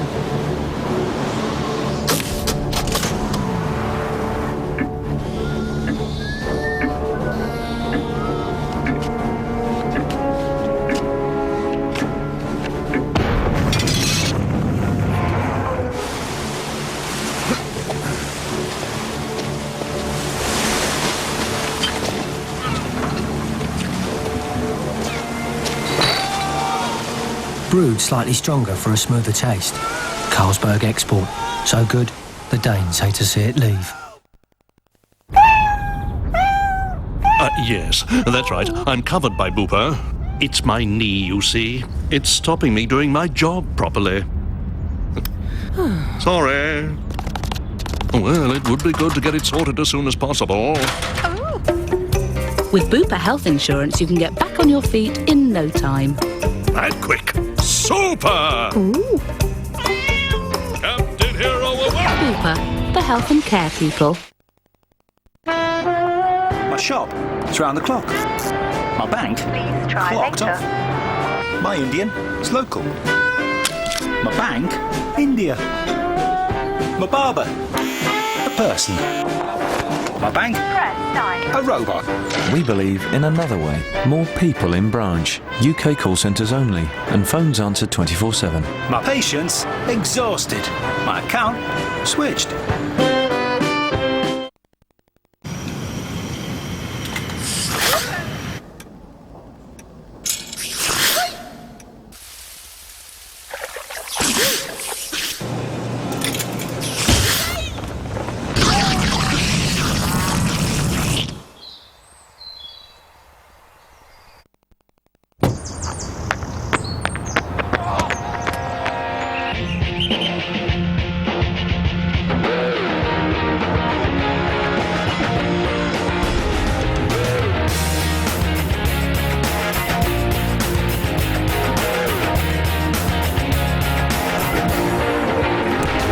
The new ZR and ZS from MG, now with £1,000 deposit contribution.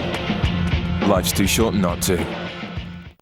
Silver drinking sacred tongue, protect me, keep me safe from harm. Silver drinking sacred tongue, protect me, keep me safe from harm. Are you ready for it to start?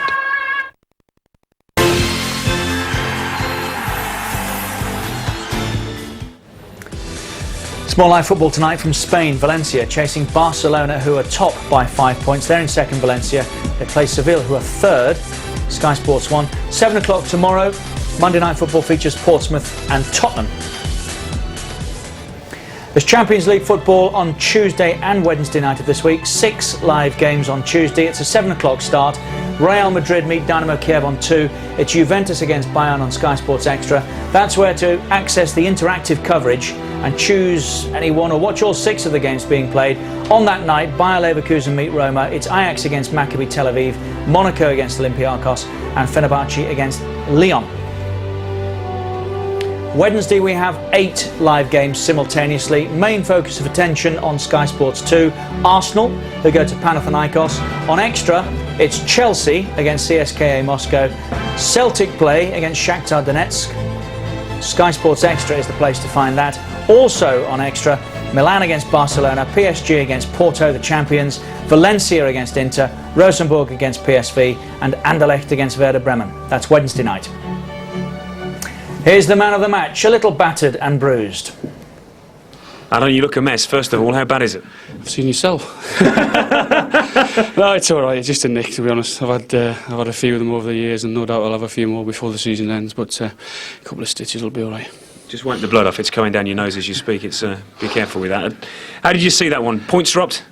Well, when you're 1-0 up, then and cruising as we were in the first half, we said at half time, beware of a Charlton backlash, and if we can stay out the first 15 or 20 minutes, because I'm sure Alan Kerbel should have a bit of a go at them, and it was a silly goal for us to give away. I think it was a long ball, and criminal really letting the ball bounce in the first place, and we've done that, and they've got in behind and finished it very well. But from then on, it could have went either way. We've had attempts off the line. They've hit the bar, at the post, had a header off the line. So it was an even game after that. But when you're 1-0 up, then we should really see the game out. But any point really away from home is, I suppose, at the end of the day, is a point gained. You've got Aaron Hughes' shirt on there. You turned defender at the end as well and kept yourself in it. Yeah, I know. You better get on the weights. It's a little bit small for me, this is. Confidence throughout the team. It looks that way, though, and the gaffer was making changes there to go out and win it.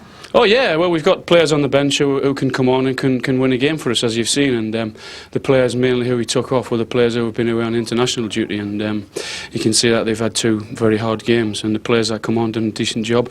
But it wasn't to be. We'll have to go away and be happy with a point, but our unbeaten run continues with a home game in the league next week. You almost got another one of those off the 4th official as well, didn't you? I know, yeah, he was having hold of me. The linesman said it was all right for me to go on, but the 4th official said it wasn't, but work that one out. Go and get yourself cleaned up. Well done. Thanks for talking to us. You're man of the match today. Congratulations. Thanks. Thanks very much. Yeah, book that man, Rob Starrs. You can't hang on to a shirt like that, can you? Chris Powell and Rob Leaving with us all afternoon. That was enjoyable, Chris, wasn't it? Was 1-1 right? Was a draw the correct outcome? Yeah, I would say so. After Newcastle going in at half-time 1-0 up, Charlton responded very well and got their goal with Kevin Lisby, a very well-taken goal. And from then on it was end to end, but I think a draw is fair enough. Newcastle in front at half-time, of course, with the goal from Bellamy. Should they have gone on from there? Yeah, I think so. I think if you look at Newcastle's record over, especially over the last few months, they lead so many games, and they always seem to lose the lead and end up with a draw, or even worse, sometimes they're losing. And as Alan says, they a team with the players they got, they should be winning games like that. Scored at a good time, just before half-time. And when you would want, because they were dominating at this point, weren't they? Yeah, they were totally dominating the game. And it's the cross. The cross is fantastic from Bernard. He didn't do enough of that in the second half. It's a good header. It's a fantastic cross, but I don't think he did that once in the second half. I don't think he got forward at all. Maybe that was down to Charlton being very, very good for the first 25 minutes of the second half, or maybe Newcastle sat back a little bit. I don't know. We remember a fabulous hat-trick from Lisby against Liverpool, but there was a time he couldn't buy a goal. Is he first choice here now? I would say so, yes. If you look at all the partnerships since the start of the season, it's always involved him plus another striker. But he read the bounce there very well. I think Stephen Carr got the final touch, and well, I think O'Brien actually got it trying to hook it away. But I mean, his build-up play and composure going round the goalkeeper was very good.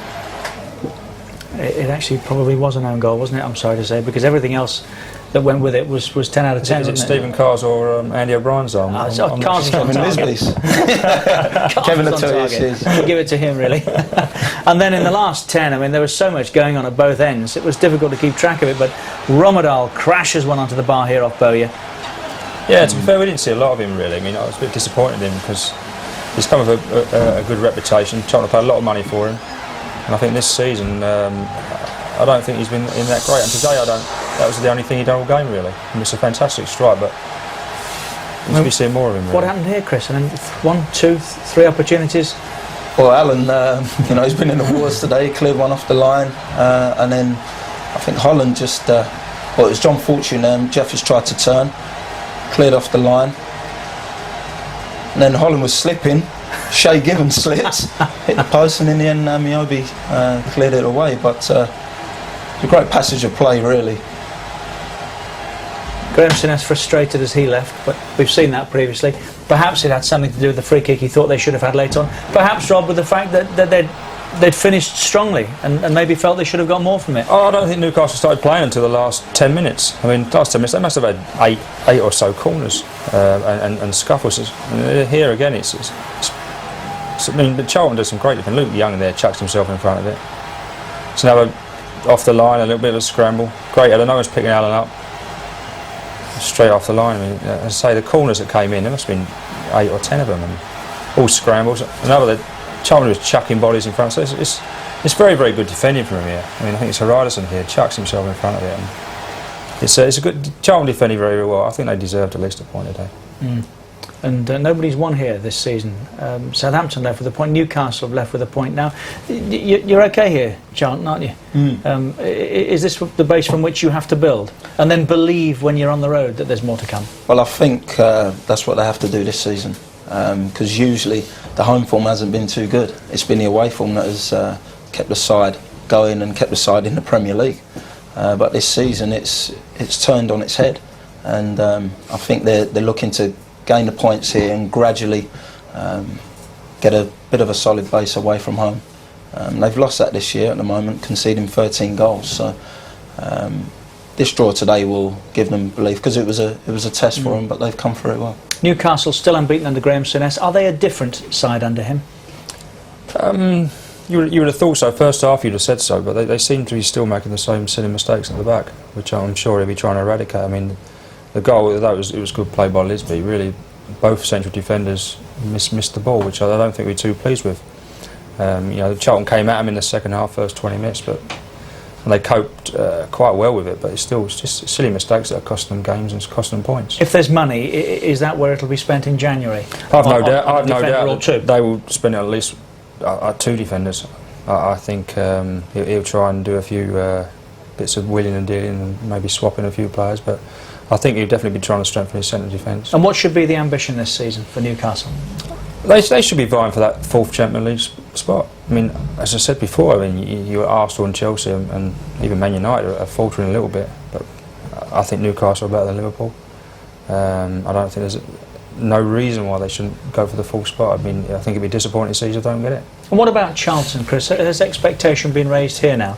I remember Alan Kirkby saying last year he'd like a season like Bolton's, a final somewhere, an opportunity to win some silverware.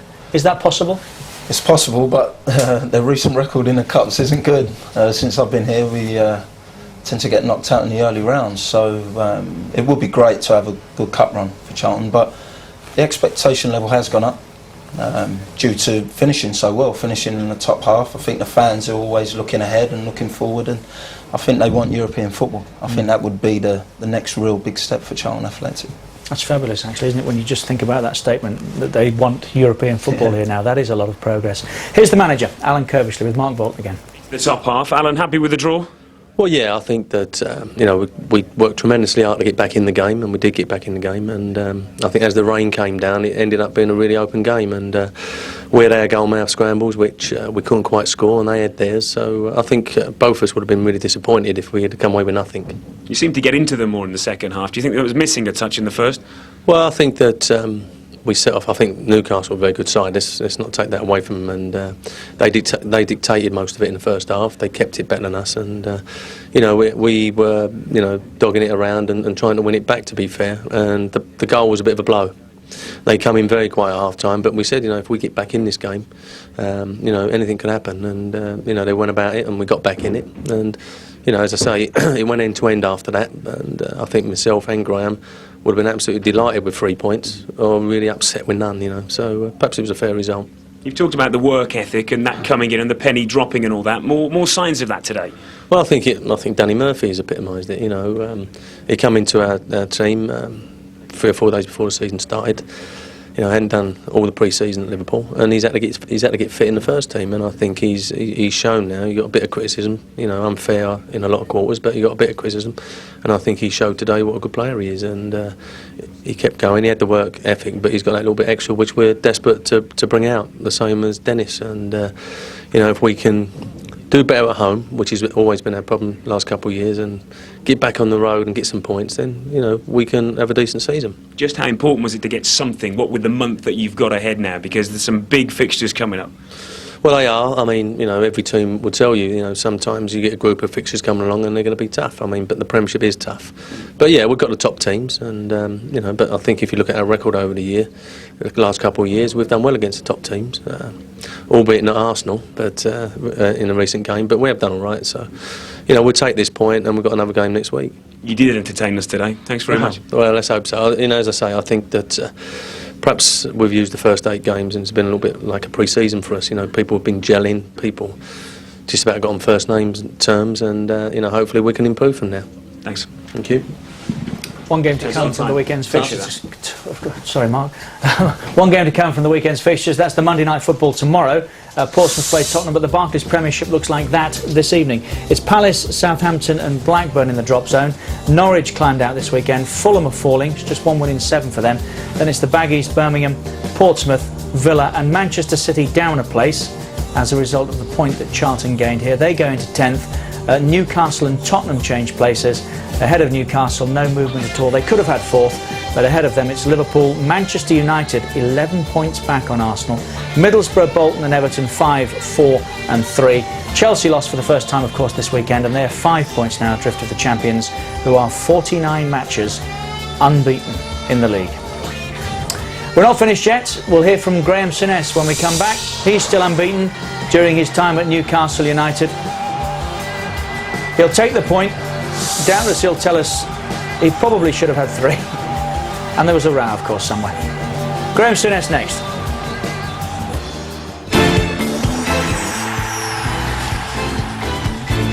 So this one correct. Your prediction was right. Heads or tails? Tails. You're right. Right, I'm good. Fantastic. All right, how did you do that? I'm good. Yeah. Come on. So now I'm getting excited about the casino. There you go. That's the whole idea. Come on, we'll play a couple of more of these games till we get to the crab tables. Then you take it out your wallet.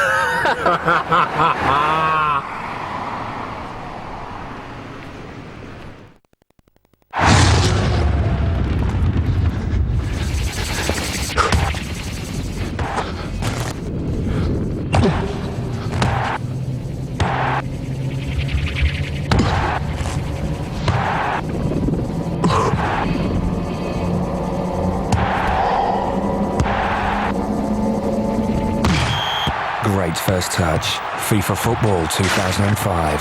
EA Sports. It's in the game.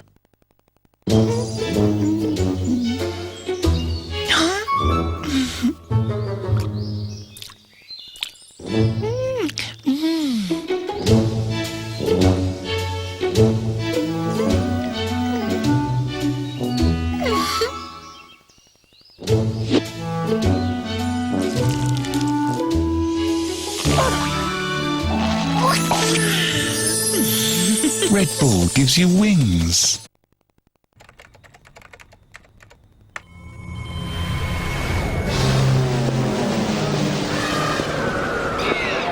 Churchill, Roosevelt, Stalin to Sarah Milton, 8 milk close immediately.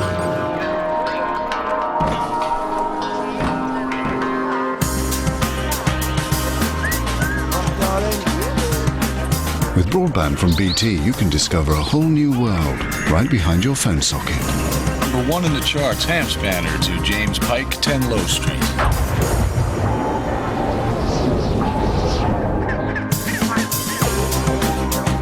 Hi. Oh yes, James Pike has bought an iPod. Okay guys, we've got a first time downloader. No, it's okay. This isn't dial-up. It's much faster. Cool. Up to 3 times faster than some broadbands, it costs from just $17.99 a month.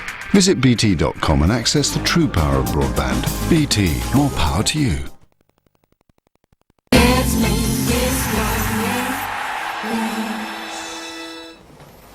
Andy will be here in a moment or so with the last word on all of the weekend's football. Right now, Graham Souness with Mark Bolton. A win would have put you 4th. Obviously, it hasn't. Should you be in 4th? Should you have won that? I think a draw is maybe a fair result. I think we had our chances. They've hit the post with a chance late on. But you know, it's a hard place to come and get a result here. We've come here on the back of the international games, and we had some players that began to tire. So we're not disappointed with 1-1. We showed grit and determination to keep going, and that would have been unfair if we'd lost. But it's hard to say. I find it hard to say that we should have won the game. You obviously thought it was there to be one, though. Those changes midway through that second half.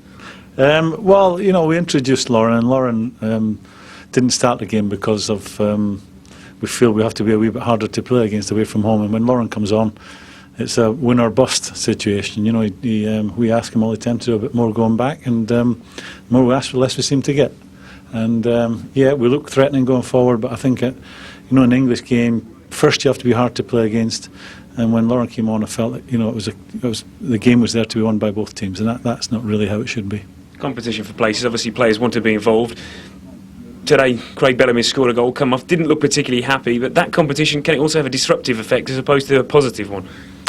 Well, I think anyone can look at it and say that it was common sense to make the substitutions we made. We've had players who've had a lot of travelling.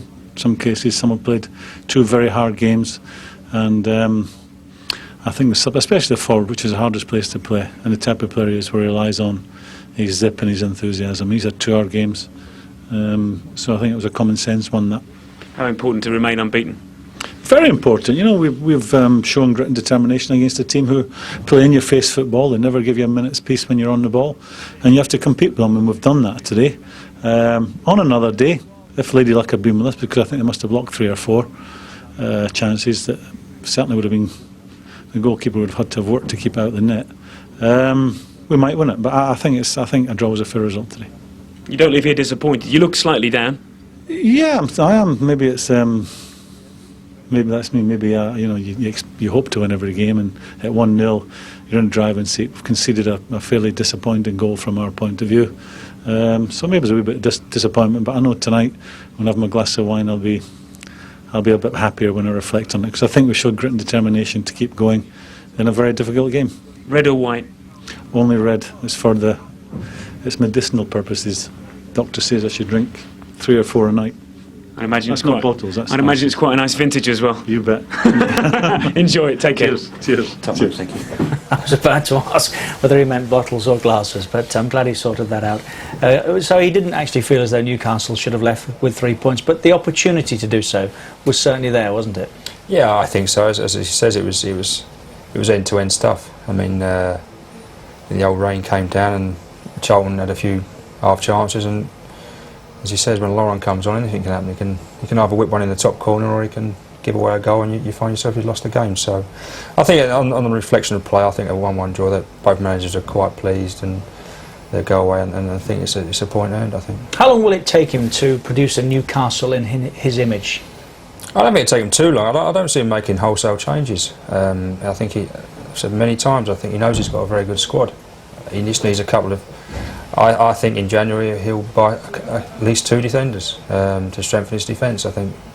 Look at the team today; that they let in a silly goal through defensive errors, really. So it'd be very interesting.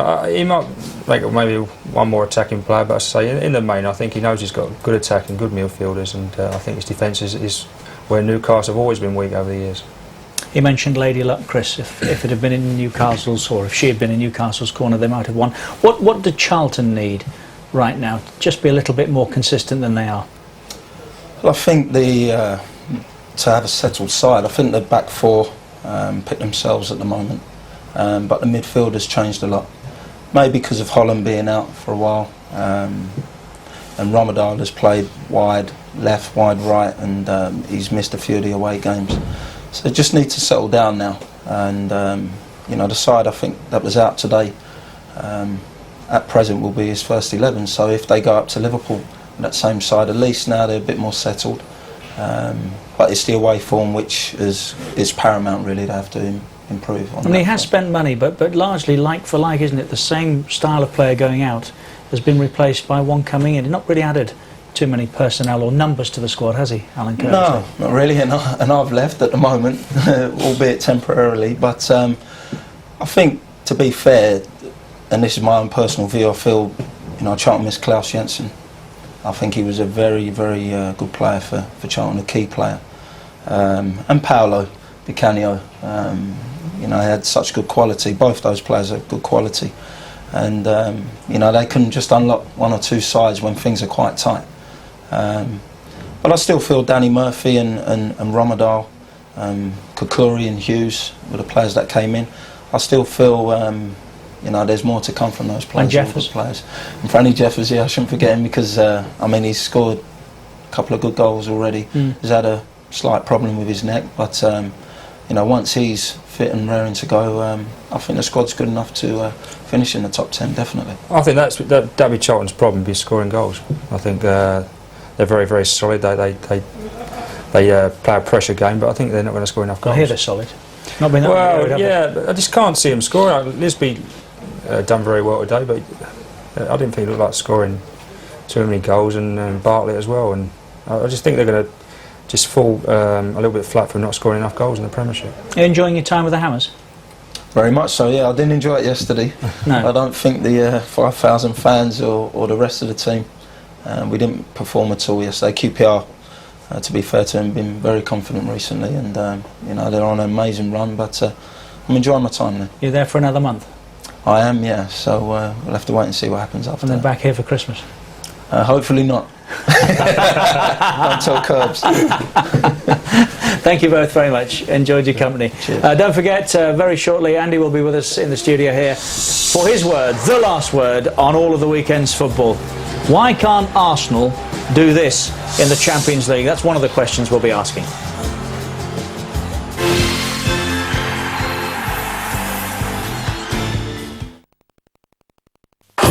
Every minute in the fight with the Cylons, we have to make choices. Every order we give, every shot we take, could mean the difference between survival and extinction. Because even if we survive, we'll have to live with ourselves. The world premiere of the exclusive new series. The world is over. The fight is just beginning. Battlestar Galactica starts tomorrow at 8 on Sky One. Since the beginning of time, survival has depended on quick responses and effective propulsion.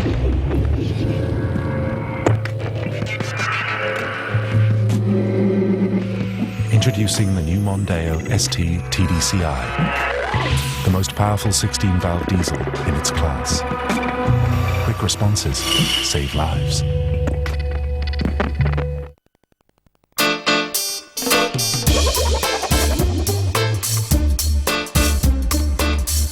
If you have one tooth, a toothbrush will do. What if you have a mouthful? Sonicare with Philips Sonic technology creates a fluid force that reaches deep between teeth. If you have teeth, you need a teeth brush. Philips Sonicare.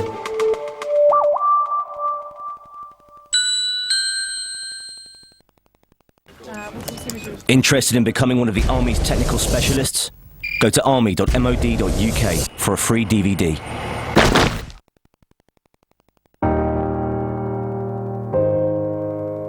I see technology as simple as the box it comes in. Van Helsing is now on an action-packed DVD. It's a must-see. A monster of a hit. Marvelous monster mayhem. Who's hunting who? Hugh Jackman, Kate Beckinsale. Van Helsing! Buy it now on DVD and get the mummy for just $5.99.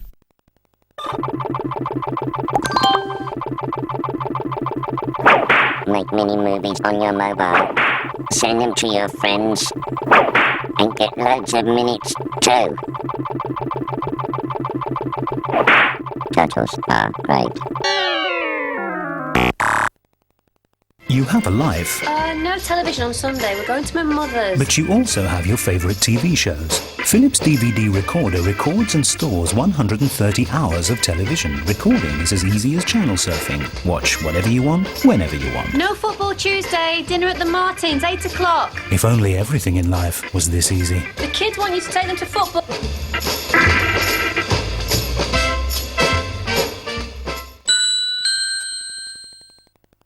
Silver drinking sacred charm, protect me.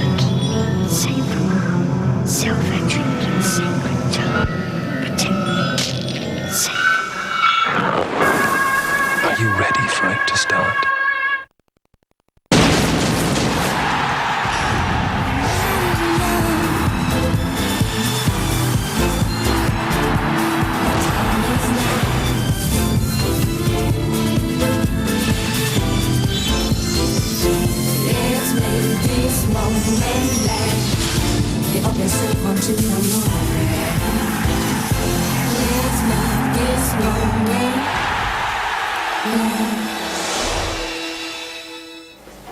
So a weekend that Arsenal find themselves 11 points clear of Manchester United and just 7 days from going to Old Trafford, where some believe the title could get wrapped up.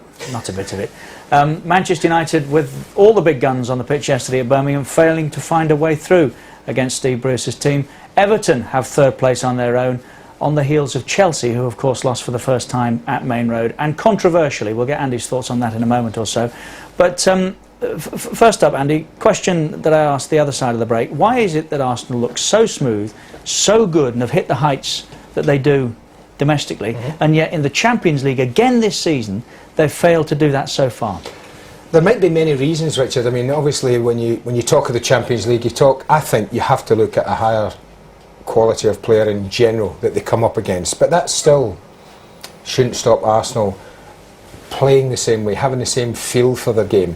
And it was noticeable against Rosenborg that Arsene Wenger said we didn't seem, he didn't use the word positive, but I think that's what he meant when they were 1-0 up. They weren't as positive as they would have been at home. They don't, whether it's in Europe, they go out and they think when they get one up, okay, that's going to be enough. And they don't, as they do in the Premiership, when they get one, go and look to get another.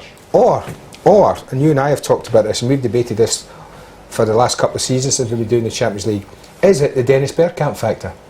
And I think you have to, particularly away from home, you have to look at Dennis and say, with the performances again this season that he's providing for Arsenal, is the fact that he can't travel and doesn't travel to most of the games a big point? Because do Arsenal have another player like Dennis Bergkamp? And the answer is simply no. Bearing in mind they go to Panathinaikos, of course, on Wednesday, and we'll be watching that game live on Wednesday night in the Champions League. So how do they overcome this problem, and how much of a factor is it? It's a huge factor. Let me show you some of Bergkamp this season, and we'll try and explain what they miss then when they don't have Dennis, as they've done. We'll take a look at some of the games. We've got a few bits of stuff from yesterday, and this is against Aston Villa yesterday. And what I'm saying is, these kind of positions here now, when Dennis gets himself in that sort of position, we know what it's like. You sling a back four along there, you've got your midfield in there, and you know that invariably Dennis Bergkamp's going to try and patrol himself in and around there and get the ball and get turned and go at you. It then becomes hugely difficult for teams to play against us.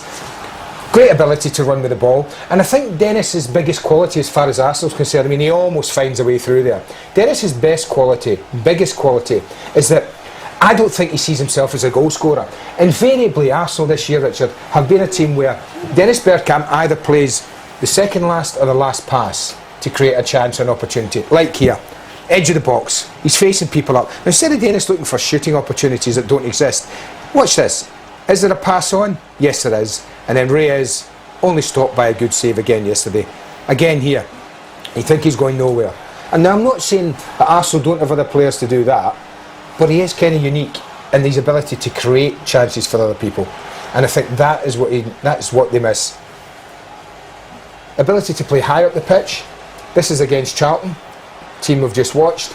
Be able to wait, appreciate players around them, and pick out people.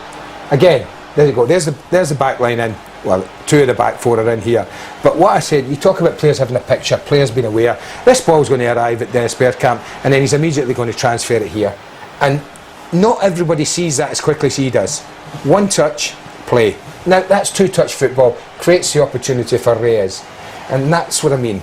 Do they possess another player to be able to do that? I don't think they do. And I think no matter who they play there, say they play Reyes and Henry up top, then Reyes is more of a goal scorer, I think.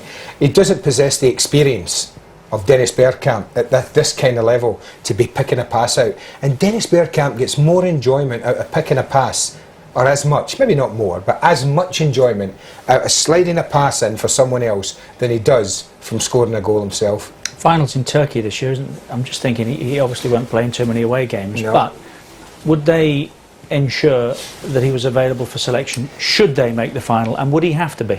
He would have to be.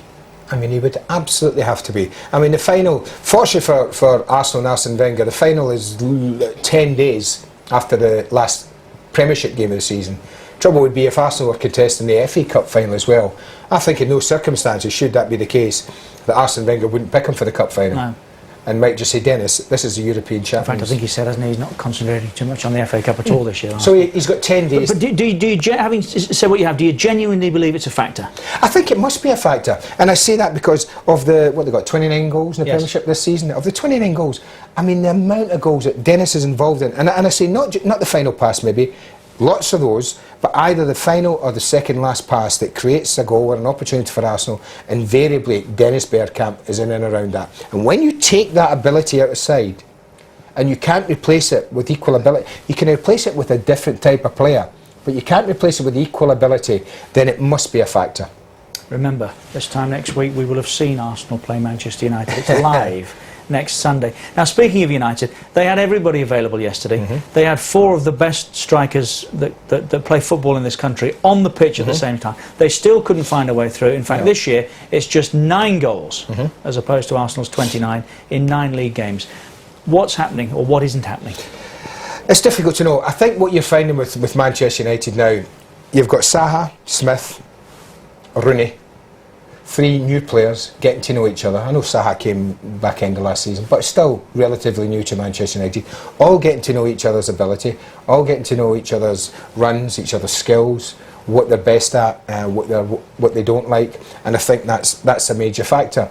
The fascinating thing for me about yesterday was that Alex Ferguson did yesterday what we used to see Arsene Wenger do a couple of seasons ago, and that's if a game's not quite going their way. Arsene would just put on as many front men or forward-thinking players as he could and get them on the pitch in the hope that they would create something. Sir Alex seemed to do a bit of that yesterday when he tried to get every single, and that includes Paul Scholes, who came on as a substitute, into that team to see if they could open up Birmingham City. And sometimes, yes, you can put too many players in the top positions of the pitch, and it can work against you. I mean, a quick for instance, and I'm not saying it did happen, but a quick for instance was, sometimes if you're playing against a back 4, Richard, if you do that and stick 4 up against them, they love it. Defenders love it, because that's what they want. It's much easier to mark a player if they go and stand up against you. So sometimes by putting a lot of forward players on the pitch, that can work against you, and it can make defending actually easier rather than more difficult. I mean, if you do it and they drop off and they get in positions that make it difficult for these lot to pick up, then it can be much more difficult. What's Sir Alex going to do next Sunday? I think that's a massive question in the build-up. Sure, I'll tell you what I was surprised to, sorry to interrupt, to read today, but and it's always very difficult when you look at quotes in newspapers, because sometimes they are misinterpreted. But he said, I think yesterday, he's got to be fair to players at the moment. Now, that doesn't sound like Sir Alex Ferguson, does it? Being fair to people. No, it doesn't. That's not a recipe for success, is it? Well, it's not been Sir Alex's recipe for success. He will say he's always been fair to players, but what Sir Alex Ferguson has done is when he's had to make a big decision about bringing players and picking players and leaving others out, then he's made that decision. I was surprised to hear that quote attributed to Sir Alex, because fairness is great, but winning football matches is what it's all about for him, and particularly at this moment in time when there are so many points behind Arsenal, when they have this game coming up next Sunday. And I think that Sir Alex is going to have to pick a team next Sunday that fits the system that he wants to go in against Arsenal with. Well, what do you think will that be 2 up with one at the head of a diamond? Will that be like Arsenal play with perhaps a Rooney floating about? I mean, how does that work? I mean, we could probably put Arsenal in, couldn't we? I mean, we could probably put them in with a back 4. We'll use the blue. I know I'm sorry. Well, they might play in blue. Is that their change strip at the minute? I can't remember. Maybe it's yellow. And there'll be Henry and Bergkamp or whoever he goes in with there. Maybe obviously Vieira might not be fit, but that we can pretty much assume. Now, Sir Alex might go with 2 up top. He might go with Van Nistelrooy and Zaha or Smith up front. Rooney may get picked in behind him, and they might go with 3 narrow in midfield, or they might play Rooney in midfield. The thing I dislike about Wayne Rooney playing here, and I said that during the England games, is I think when you play with 2 up top and Wayne Rooney here, too much is asked of Wayne Rooney going this way, going that way. How many times do we see him back tackle players over there? Yes. For England and get back in here on the edge of his own box, and I think that's great to see him do that. But where would you want to see Wayne Rooney? Well, up there, doing damage that way. You want to see him when they win it, to get the ball up to him and then effect to play. And Terry Sheringham was a bit like that. So, but Sir Alex has gone in big games against Arsenal, Richard, with pretty much that formation, with a flat back 4, with 4 at 4 across midfield. The FA Cup win at Villa Park was based on that.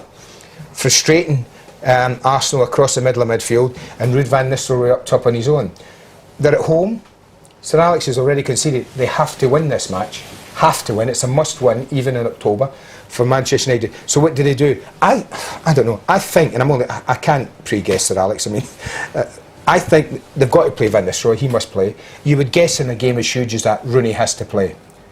But I think that they'll play Rooney in that kind of area here, with licence to just, laze a little bit. I think he'll want 4 at all times across. Don't know how Ryan Giggs will be. He said that virus. If Giggs is fit, you would think that Ryan would play. And a midfield, I don't know, Scholes, Keane, Ronaldo. I mean, it's a pretty strong quartet of midfield players that Sir Alex could fit. He might pick a Kleberson, he might pick a Djemba. I don't know, depending on how Paul Scholes is.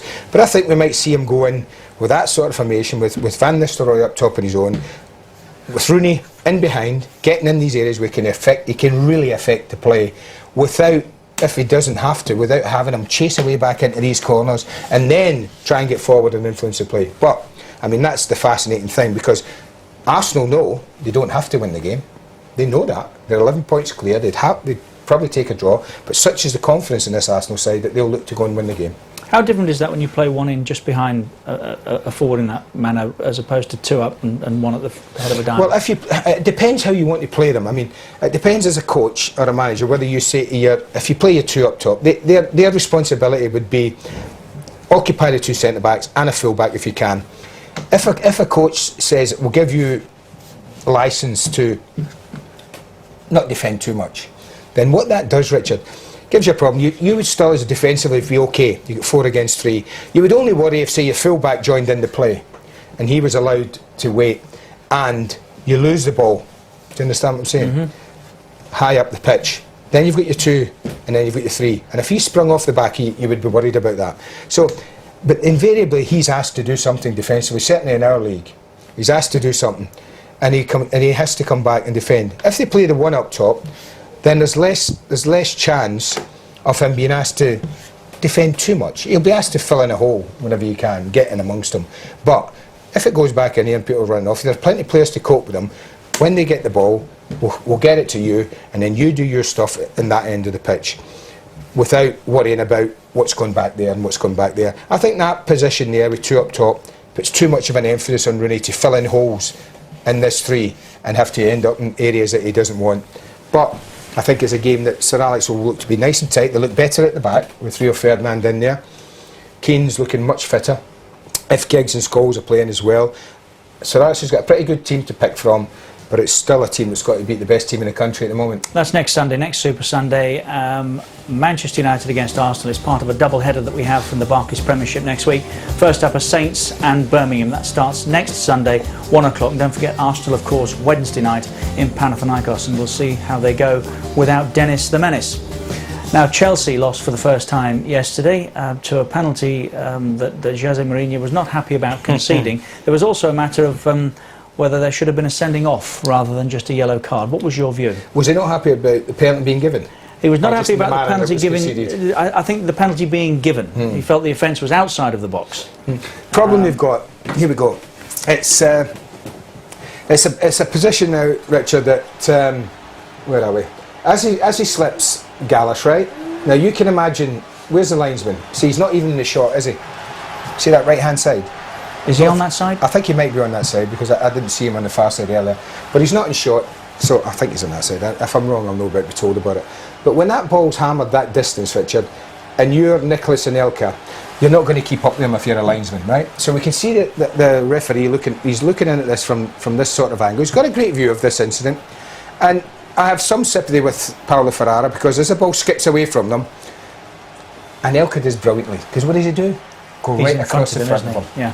And the clash happens, it's about a yard outside the box, but it's awfully hard for the referee to see that's a yard outside the box. The flight of the ball is the key for me, and whether he should be sent off. It's come from this sort of angle, and it's sort of angled that way, across and away from goal. It's probably even worse than that.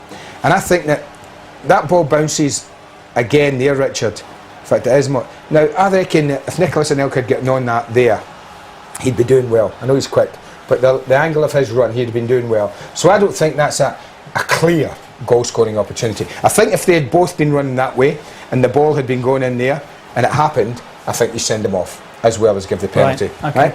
But I think because it went that way, they didn't. But is it a penalty? Well, that's what I'm going to say. So I think he got that right in only booking Ferrara. And this is what I'll tell you about. If the linesman's level, can you imagine if the linesman's level and he sees that? Now you can see Ferrara just looking at the ball. Well, to be fair, he is this side, isn't he? Because he's not otherwise there. he'd have to be that. Yeah, he probably got that right. But you can see there's a coming together outside the box, and Nicholas continues to fall inside the box, as happens in many occasions. Now, it was a clumsy tackle. Was it a tackle? No, it was a challenge that the two people who came together.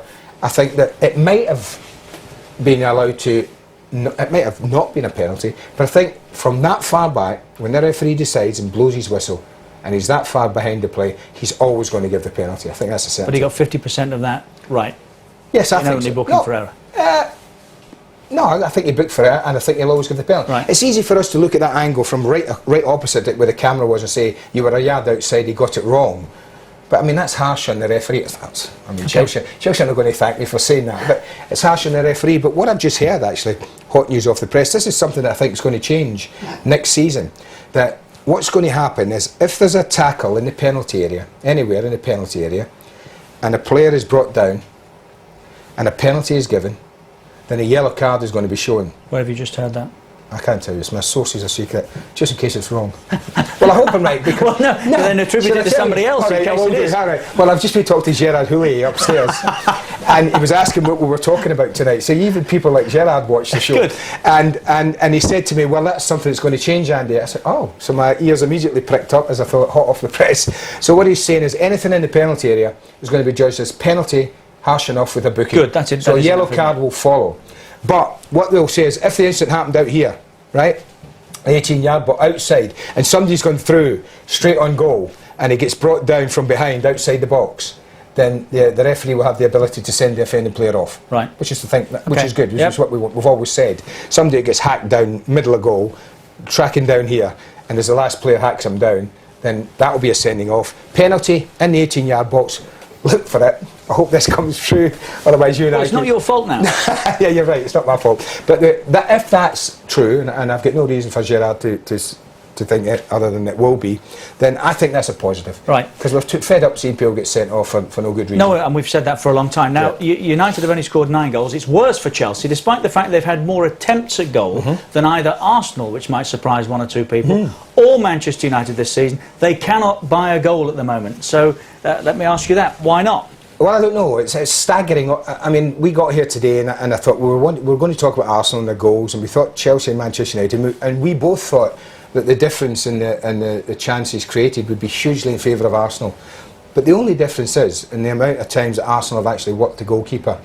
Now that's hugely in Arsenal's favour. It's a compliment to the quality of the finishing that they work the goalkeeper 70 times out of 120 attempts. Fabulous. Chelsea's is as low as 40%. Manchester United's is as low as 43%. And I can't remember quite what Arsenal's was. There we go. 58, I think. With Arsenal, well done, mate. With Arsenal's up as high as 58. So you can see there's hardly anything, but there's only 9 attempts in goal, the difference between Manchester United and Chelsea, but a huge difference between how many times they've hit the target. So are those people who are wondering why Chelsea sold Jimmy Floyd Hasselbank, those Chelsea supporters, they're asking that question, are they right?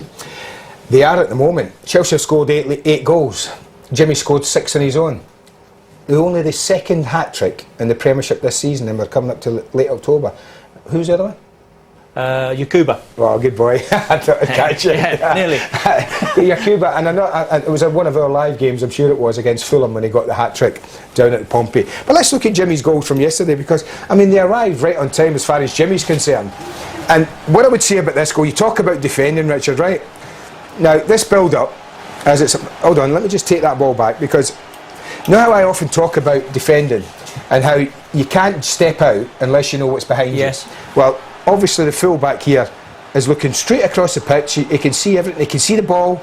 He can see his last defender there. He knows there's nothing here because he's a left-back and there shouldn't be anything. If anyone's behind him there, then they want sacking, of course. So he's looking right across the pitch, and in this situation, he can just stay there. He can just stand up. And he's half thinking about it. He must be, because the arm's gone up. Isn't it? The arm's gone up. So it doesn't go up. because Jimmy doesn't. Oh, let me just start this again. There we go. Now he's giving himself a problem by running there. You can see Jimmy would quite clearly be offside. Flag would have gone up, and Blackburn wouldn't have to defend this. And then from there, well, maybe this is what they're not doing. And the one thing I would say in Jimmy's favour, if he gets a chance, Richard, he invariably hits the target. And I think that's maybe what we're not seeing from Chelsea. Again, lovely football. Fullback, ball slid in here, run in behind the fullback there, totally isolated. It's lovely stuff. But you look at the middle there, they've got 4 red shirts in against 3. That's fabulous. That's obviously a team that are feeling pretty confident. And all we need now is to pick a good ball. Super ball, defender comes to cover the near post. Oh, not him, not that. Defender comes to cover the near post here. Ball's just going to be slid back there. Now, as a front man, you can do one or two things. You can try and get in front of him or in behind him there, or you just hold your ground. Jimmy picks a perfect one, and that's a comfortable finish. And then his hat-trick, well, there's 2 on his wicker side. Again, Blackburn again are down to 10 men, we know that, but you cannot do that. In fact, he might have been offside. Let me take that back. Is he offside there? Watch when this is won, Richard. Ball's played in. Blackburn won it back. Now, price of player. I think he may have been. So he's offside, but they get away with it. And it's funny, isn't it? Because when you step back the way, you get away with it. And it's just shifting hit. That wasn't the best defending, but that is probably what they missed. Nigel Johnson, goodish finisher, but more flair. Kesman, we said on day one here, I'm not sure, there's so much to prove to me, Kesman, about his ability in this league. And after watching him yesterday, that doubt still remains. And without Drogba, and even Didier Drogba thinks hit and miss finisher at the moment, without that kind of quality, then Chelsea's just missing something at the moment. Well, I'm glad you made mention of the offside, because Crystal Palace left Bolton a little aggrieved. They felt they should have had an offside decision. This is a difficult decision. I mean, the answer is it's not offside. The answer is this is a great decision by the linesman on this near side. But you can see how close it is. Now, what they decide to do, obviously, is to step out. But when you do that, you've got to make sure everyone gets out. Now they've got a decent line across there, but they've got one defender who's putting himself there, who's playing people onside. Linesman's got a great view of it. Now I always say to you, when a linesman's looking from this side and the first shirt he sees is a white one, then there's a real chance the flag can go up. If he's looking from the other side and the first shirt he sees, if he's in line, is a red one, then there's less chance of that flagging up for offside. So I am a little surprised, not because he gets it right, but because he's looking straight at 2 white shirts here and he doesn't put his flag up.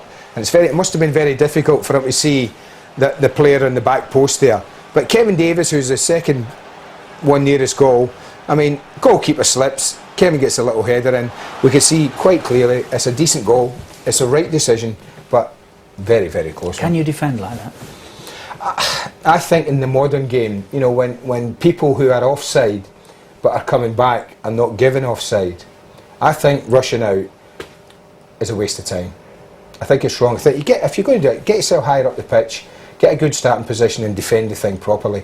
And if they'd have done that, Crystal Palace, and headed that away or got a challenge in, then Kevin Davis might not have scored that goal, and Crystal Palace might have come away with a point. One game to come this weekend. It's live tomorrow night on the Monday Night Football. Right now, the table looks like this. Palace bottom as a result of that defeat, and Southampton are in the drop zone now as well, with Blackburn Rovers just outside as a result of goal difference. As you can see, Norwich, then come Fulham, West Brom, Birmingham, Portsmouth, Aston Villa and Manchester City.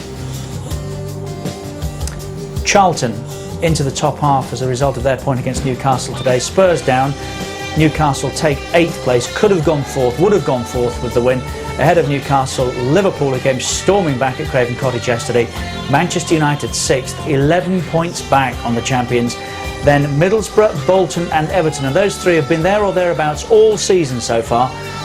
Everton 1 point now behind Chelsea, who lost of course for the first time yesterday, and Arsenal 5 points clear at the top.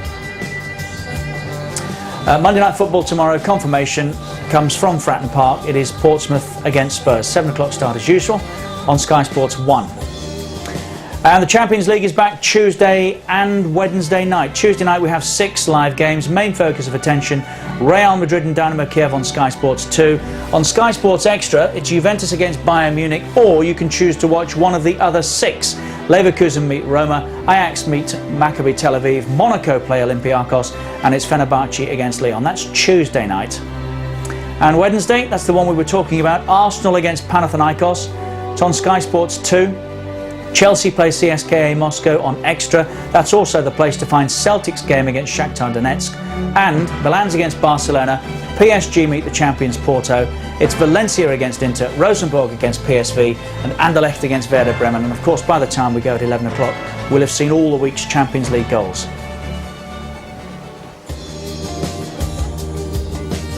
The information's changing and the music is changing. Valencia meets Seville tonight. Sky Sports 1, it's an 8 o'clock start. Valencia 5 points adrift of Barcelona. They're in second, Seville sit third. Now on Sky Sports 2, it's golf from Mallorca day 4, and tonight at 8 on 2. From America, day 4 of the Classic of Greensboro.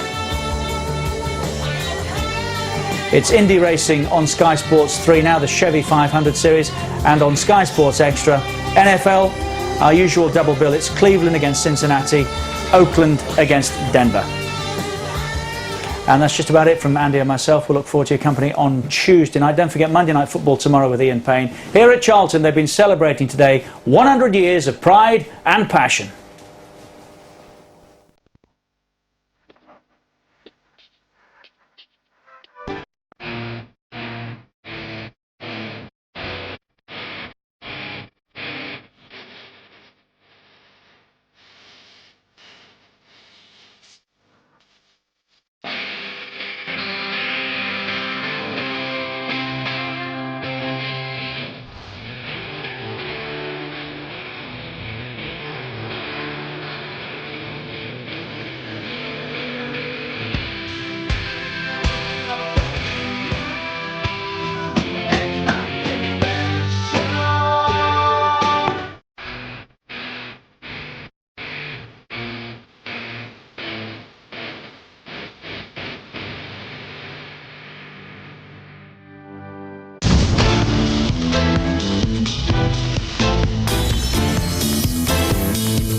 Get up yourself onto that mama.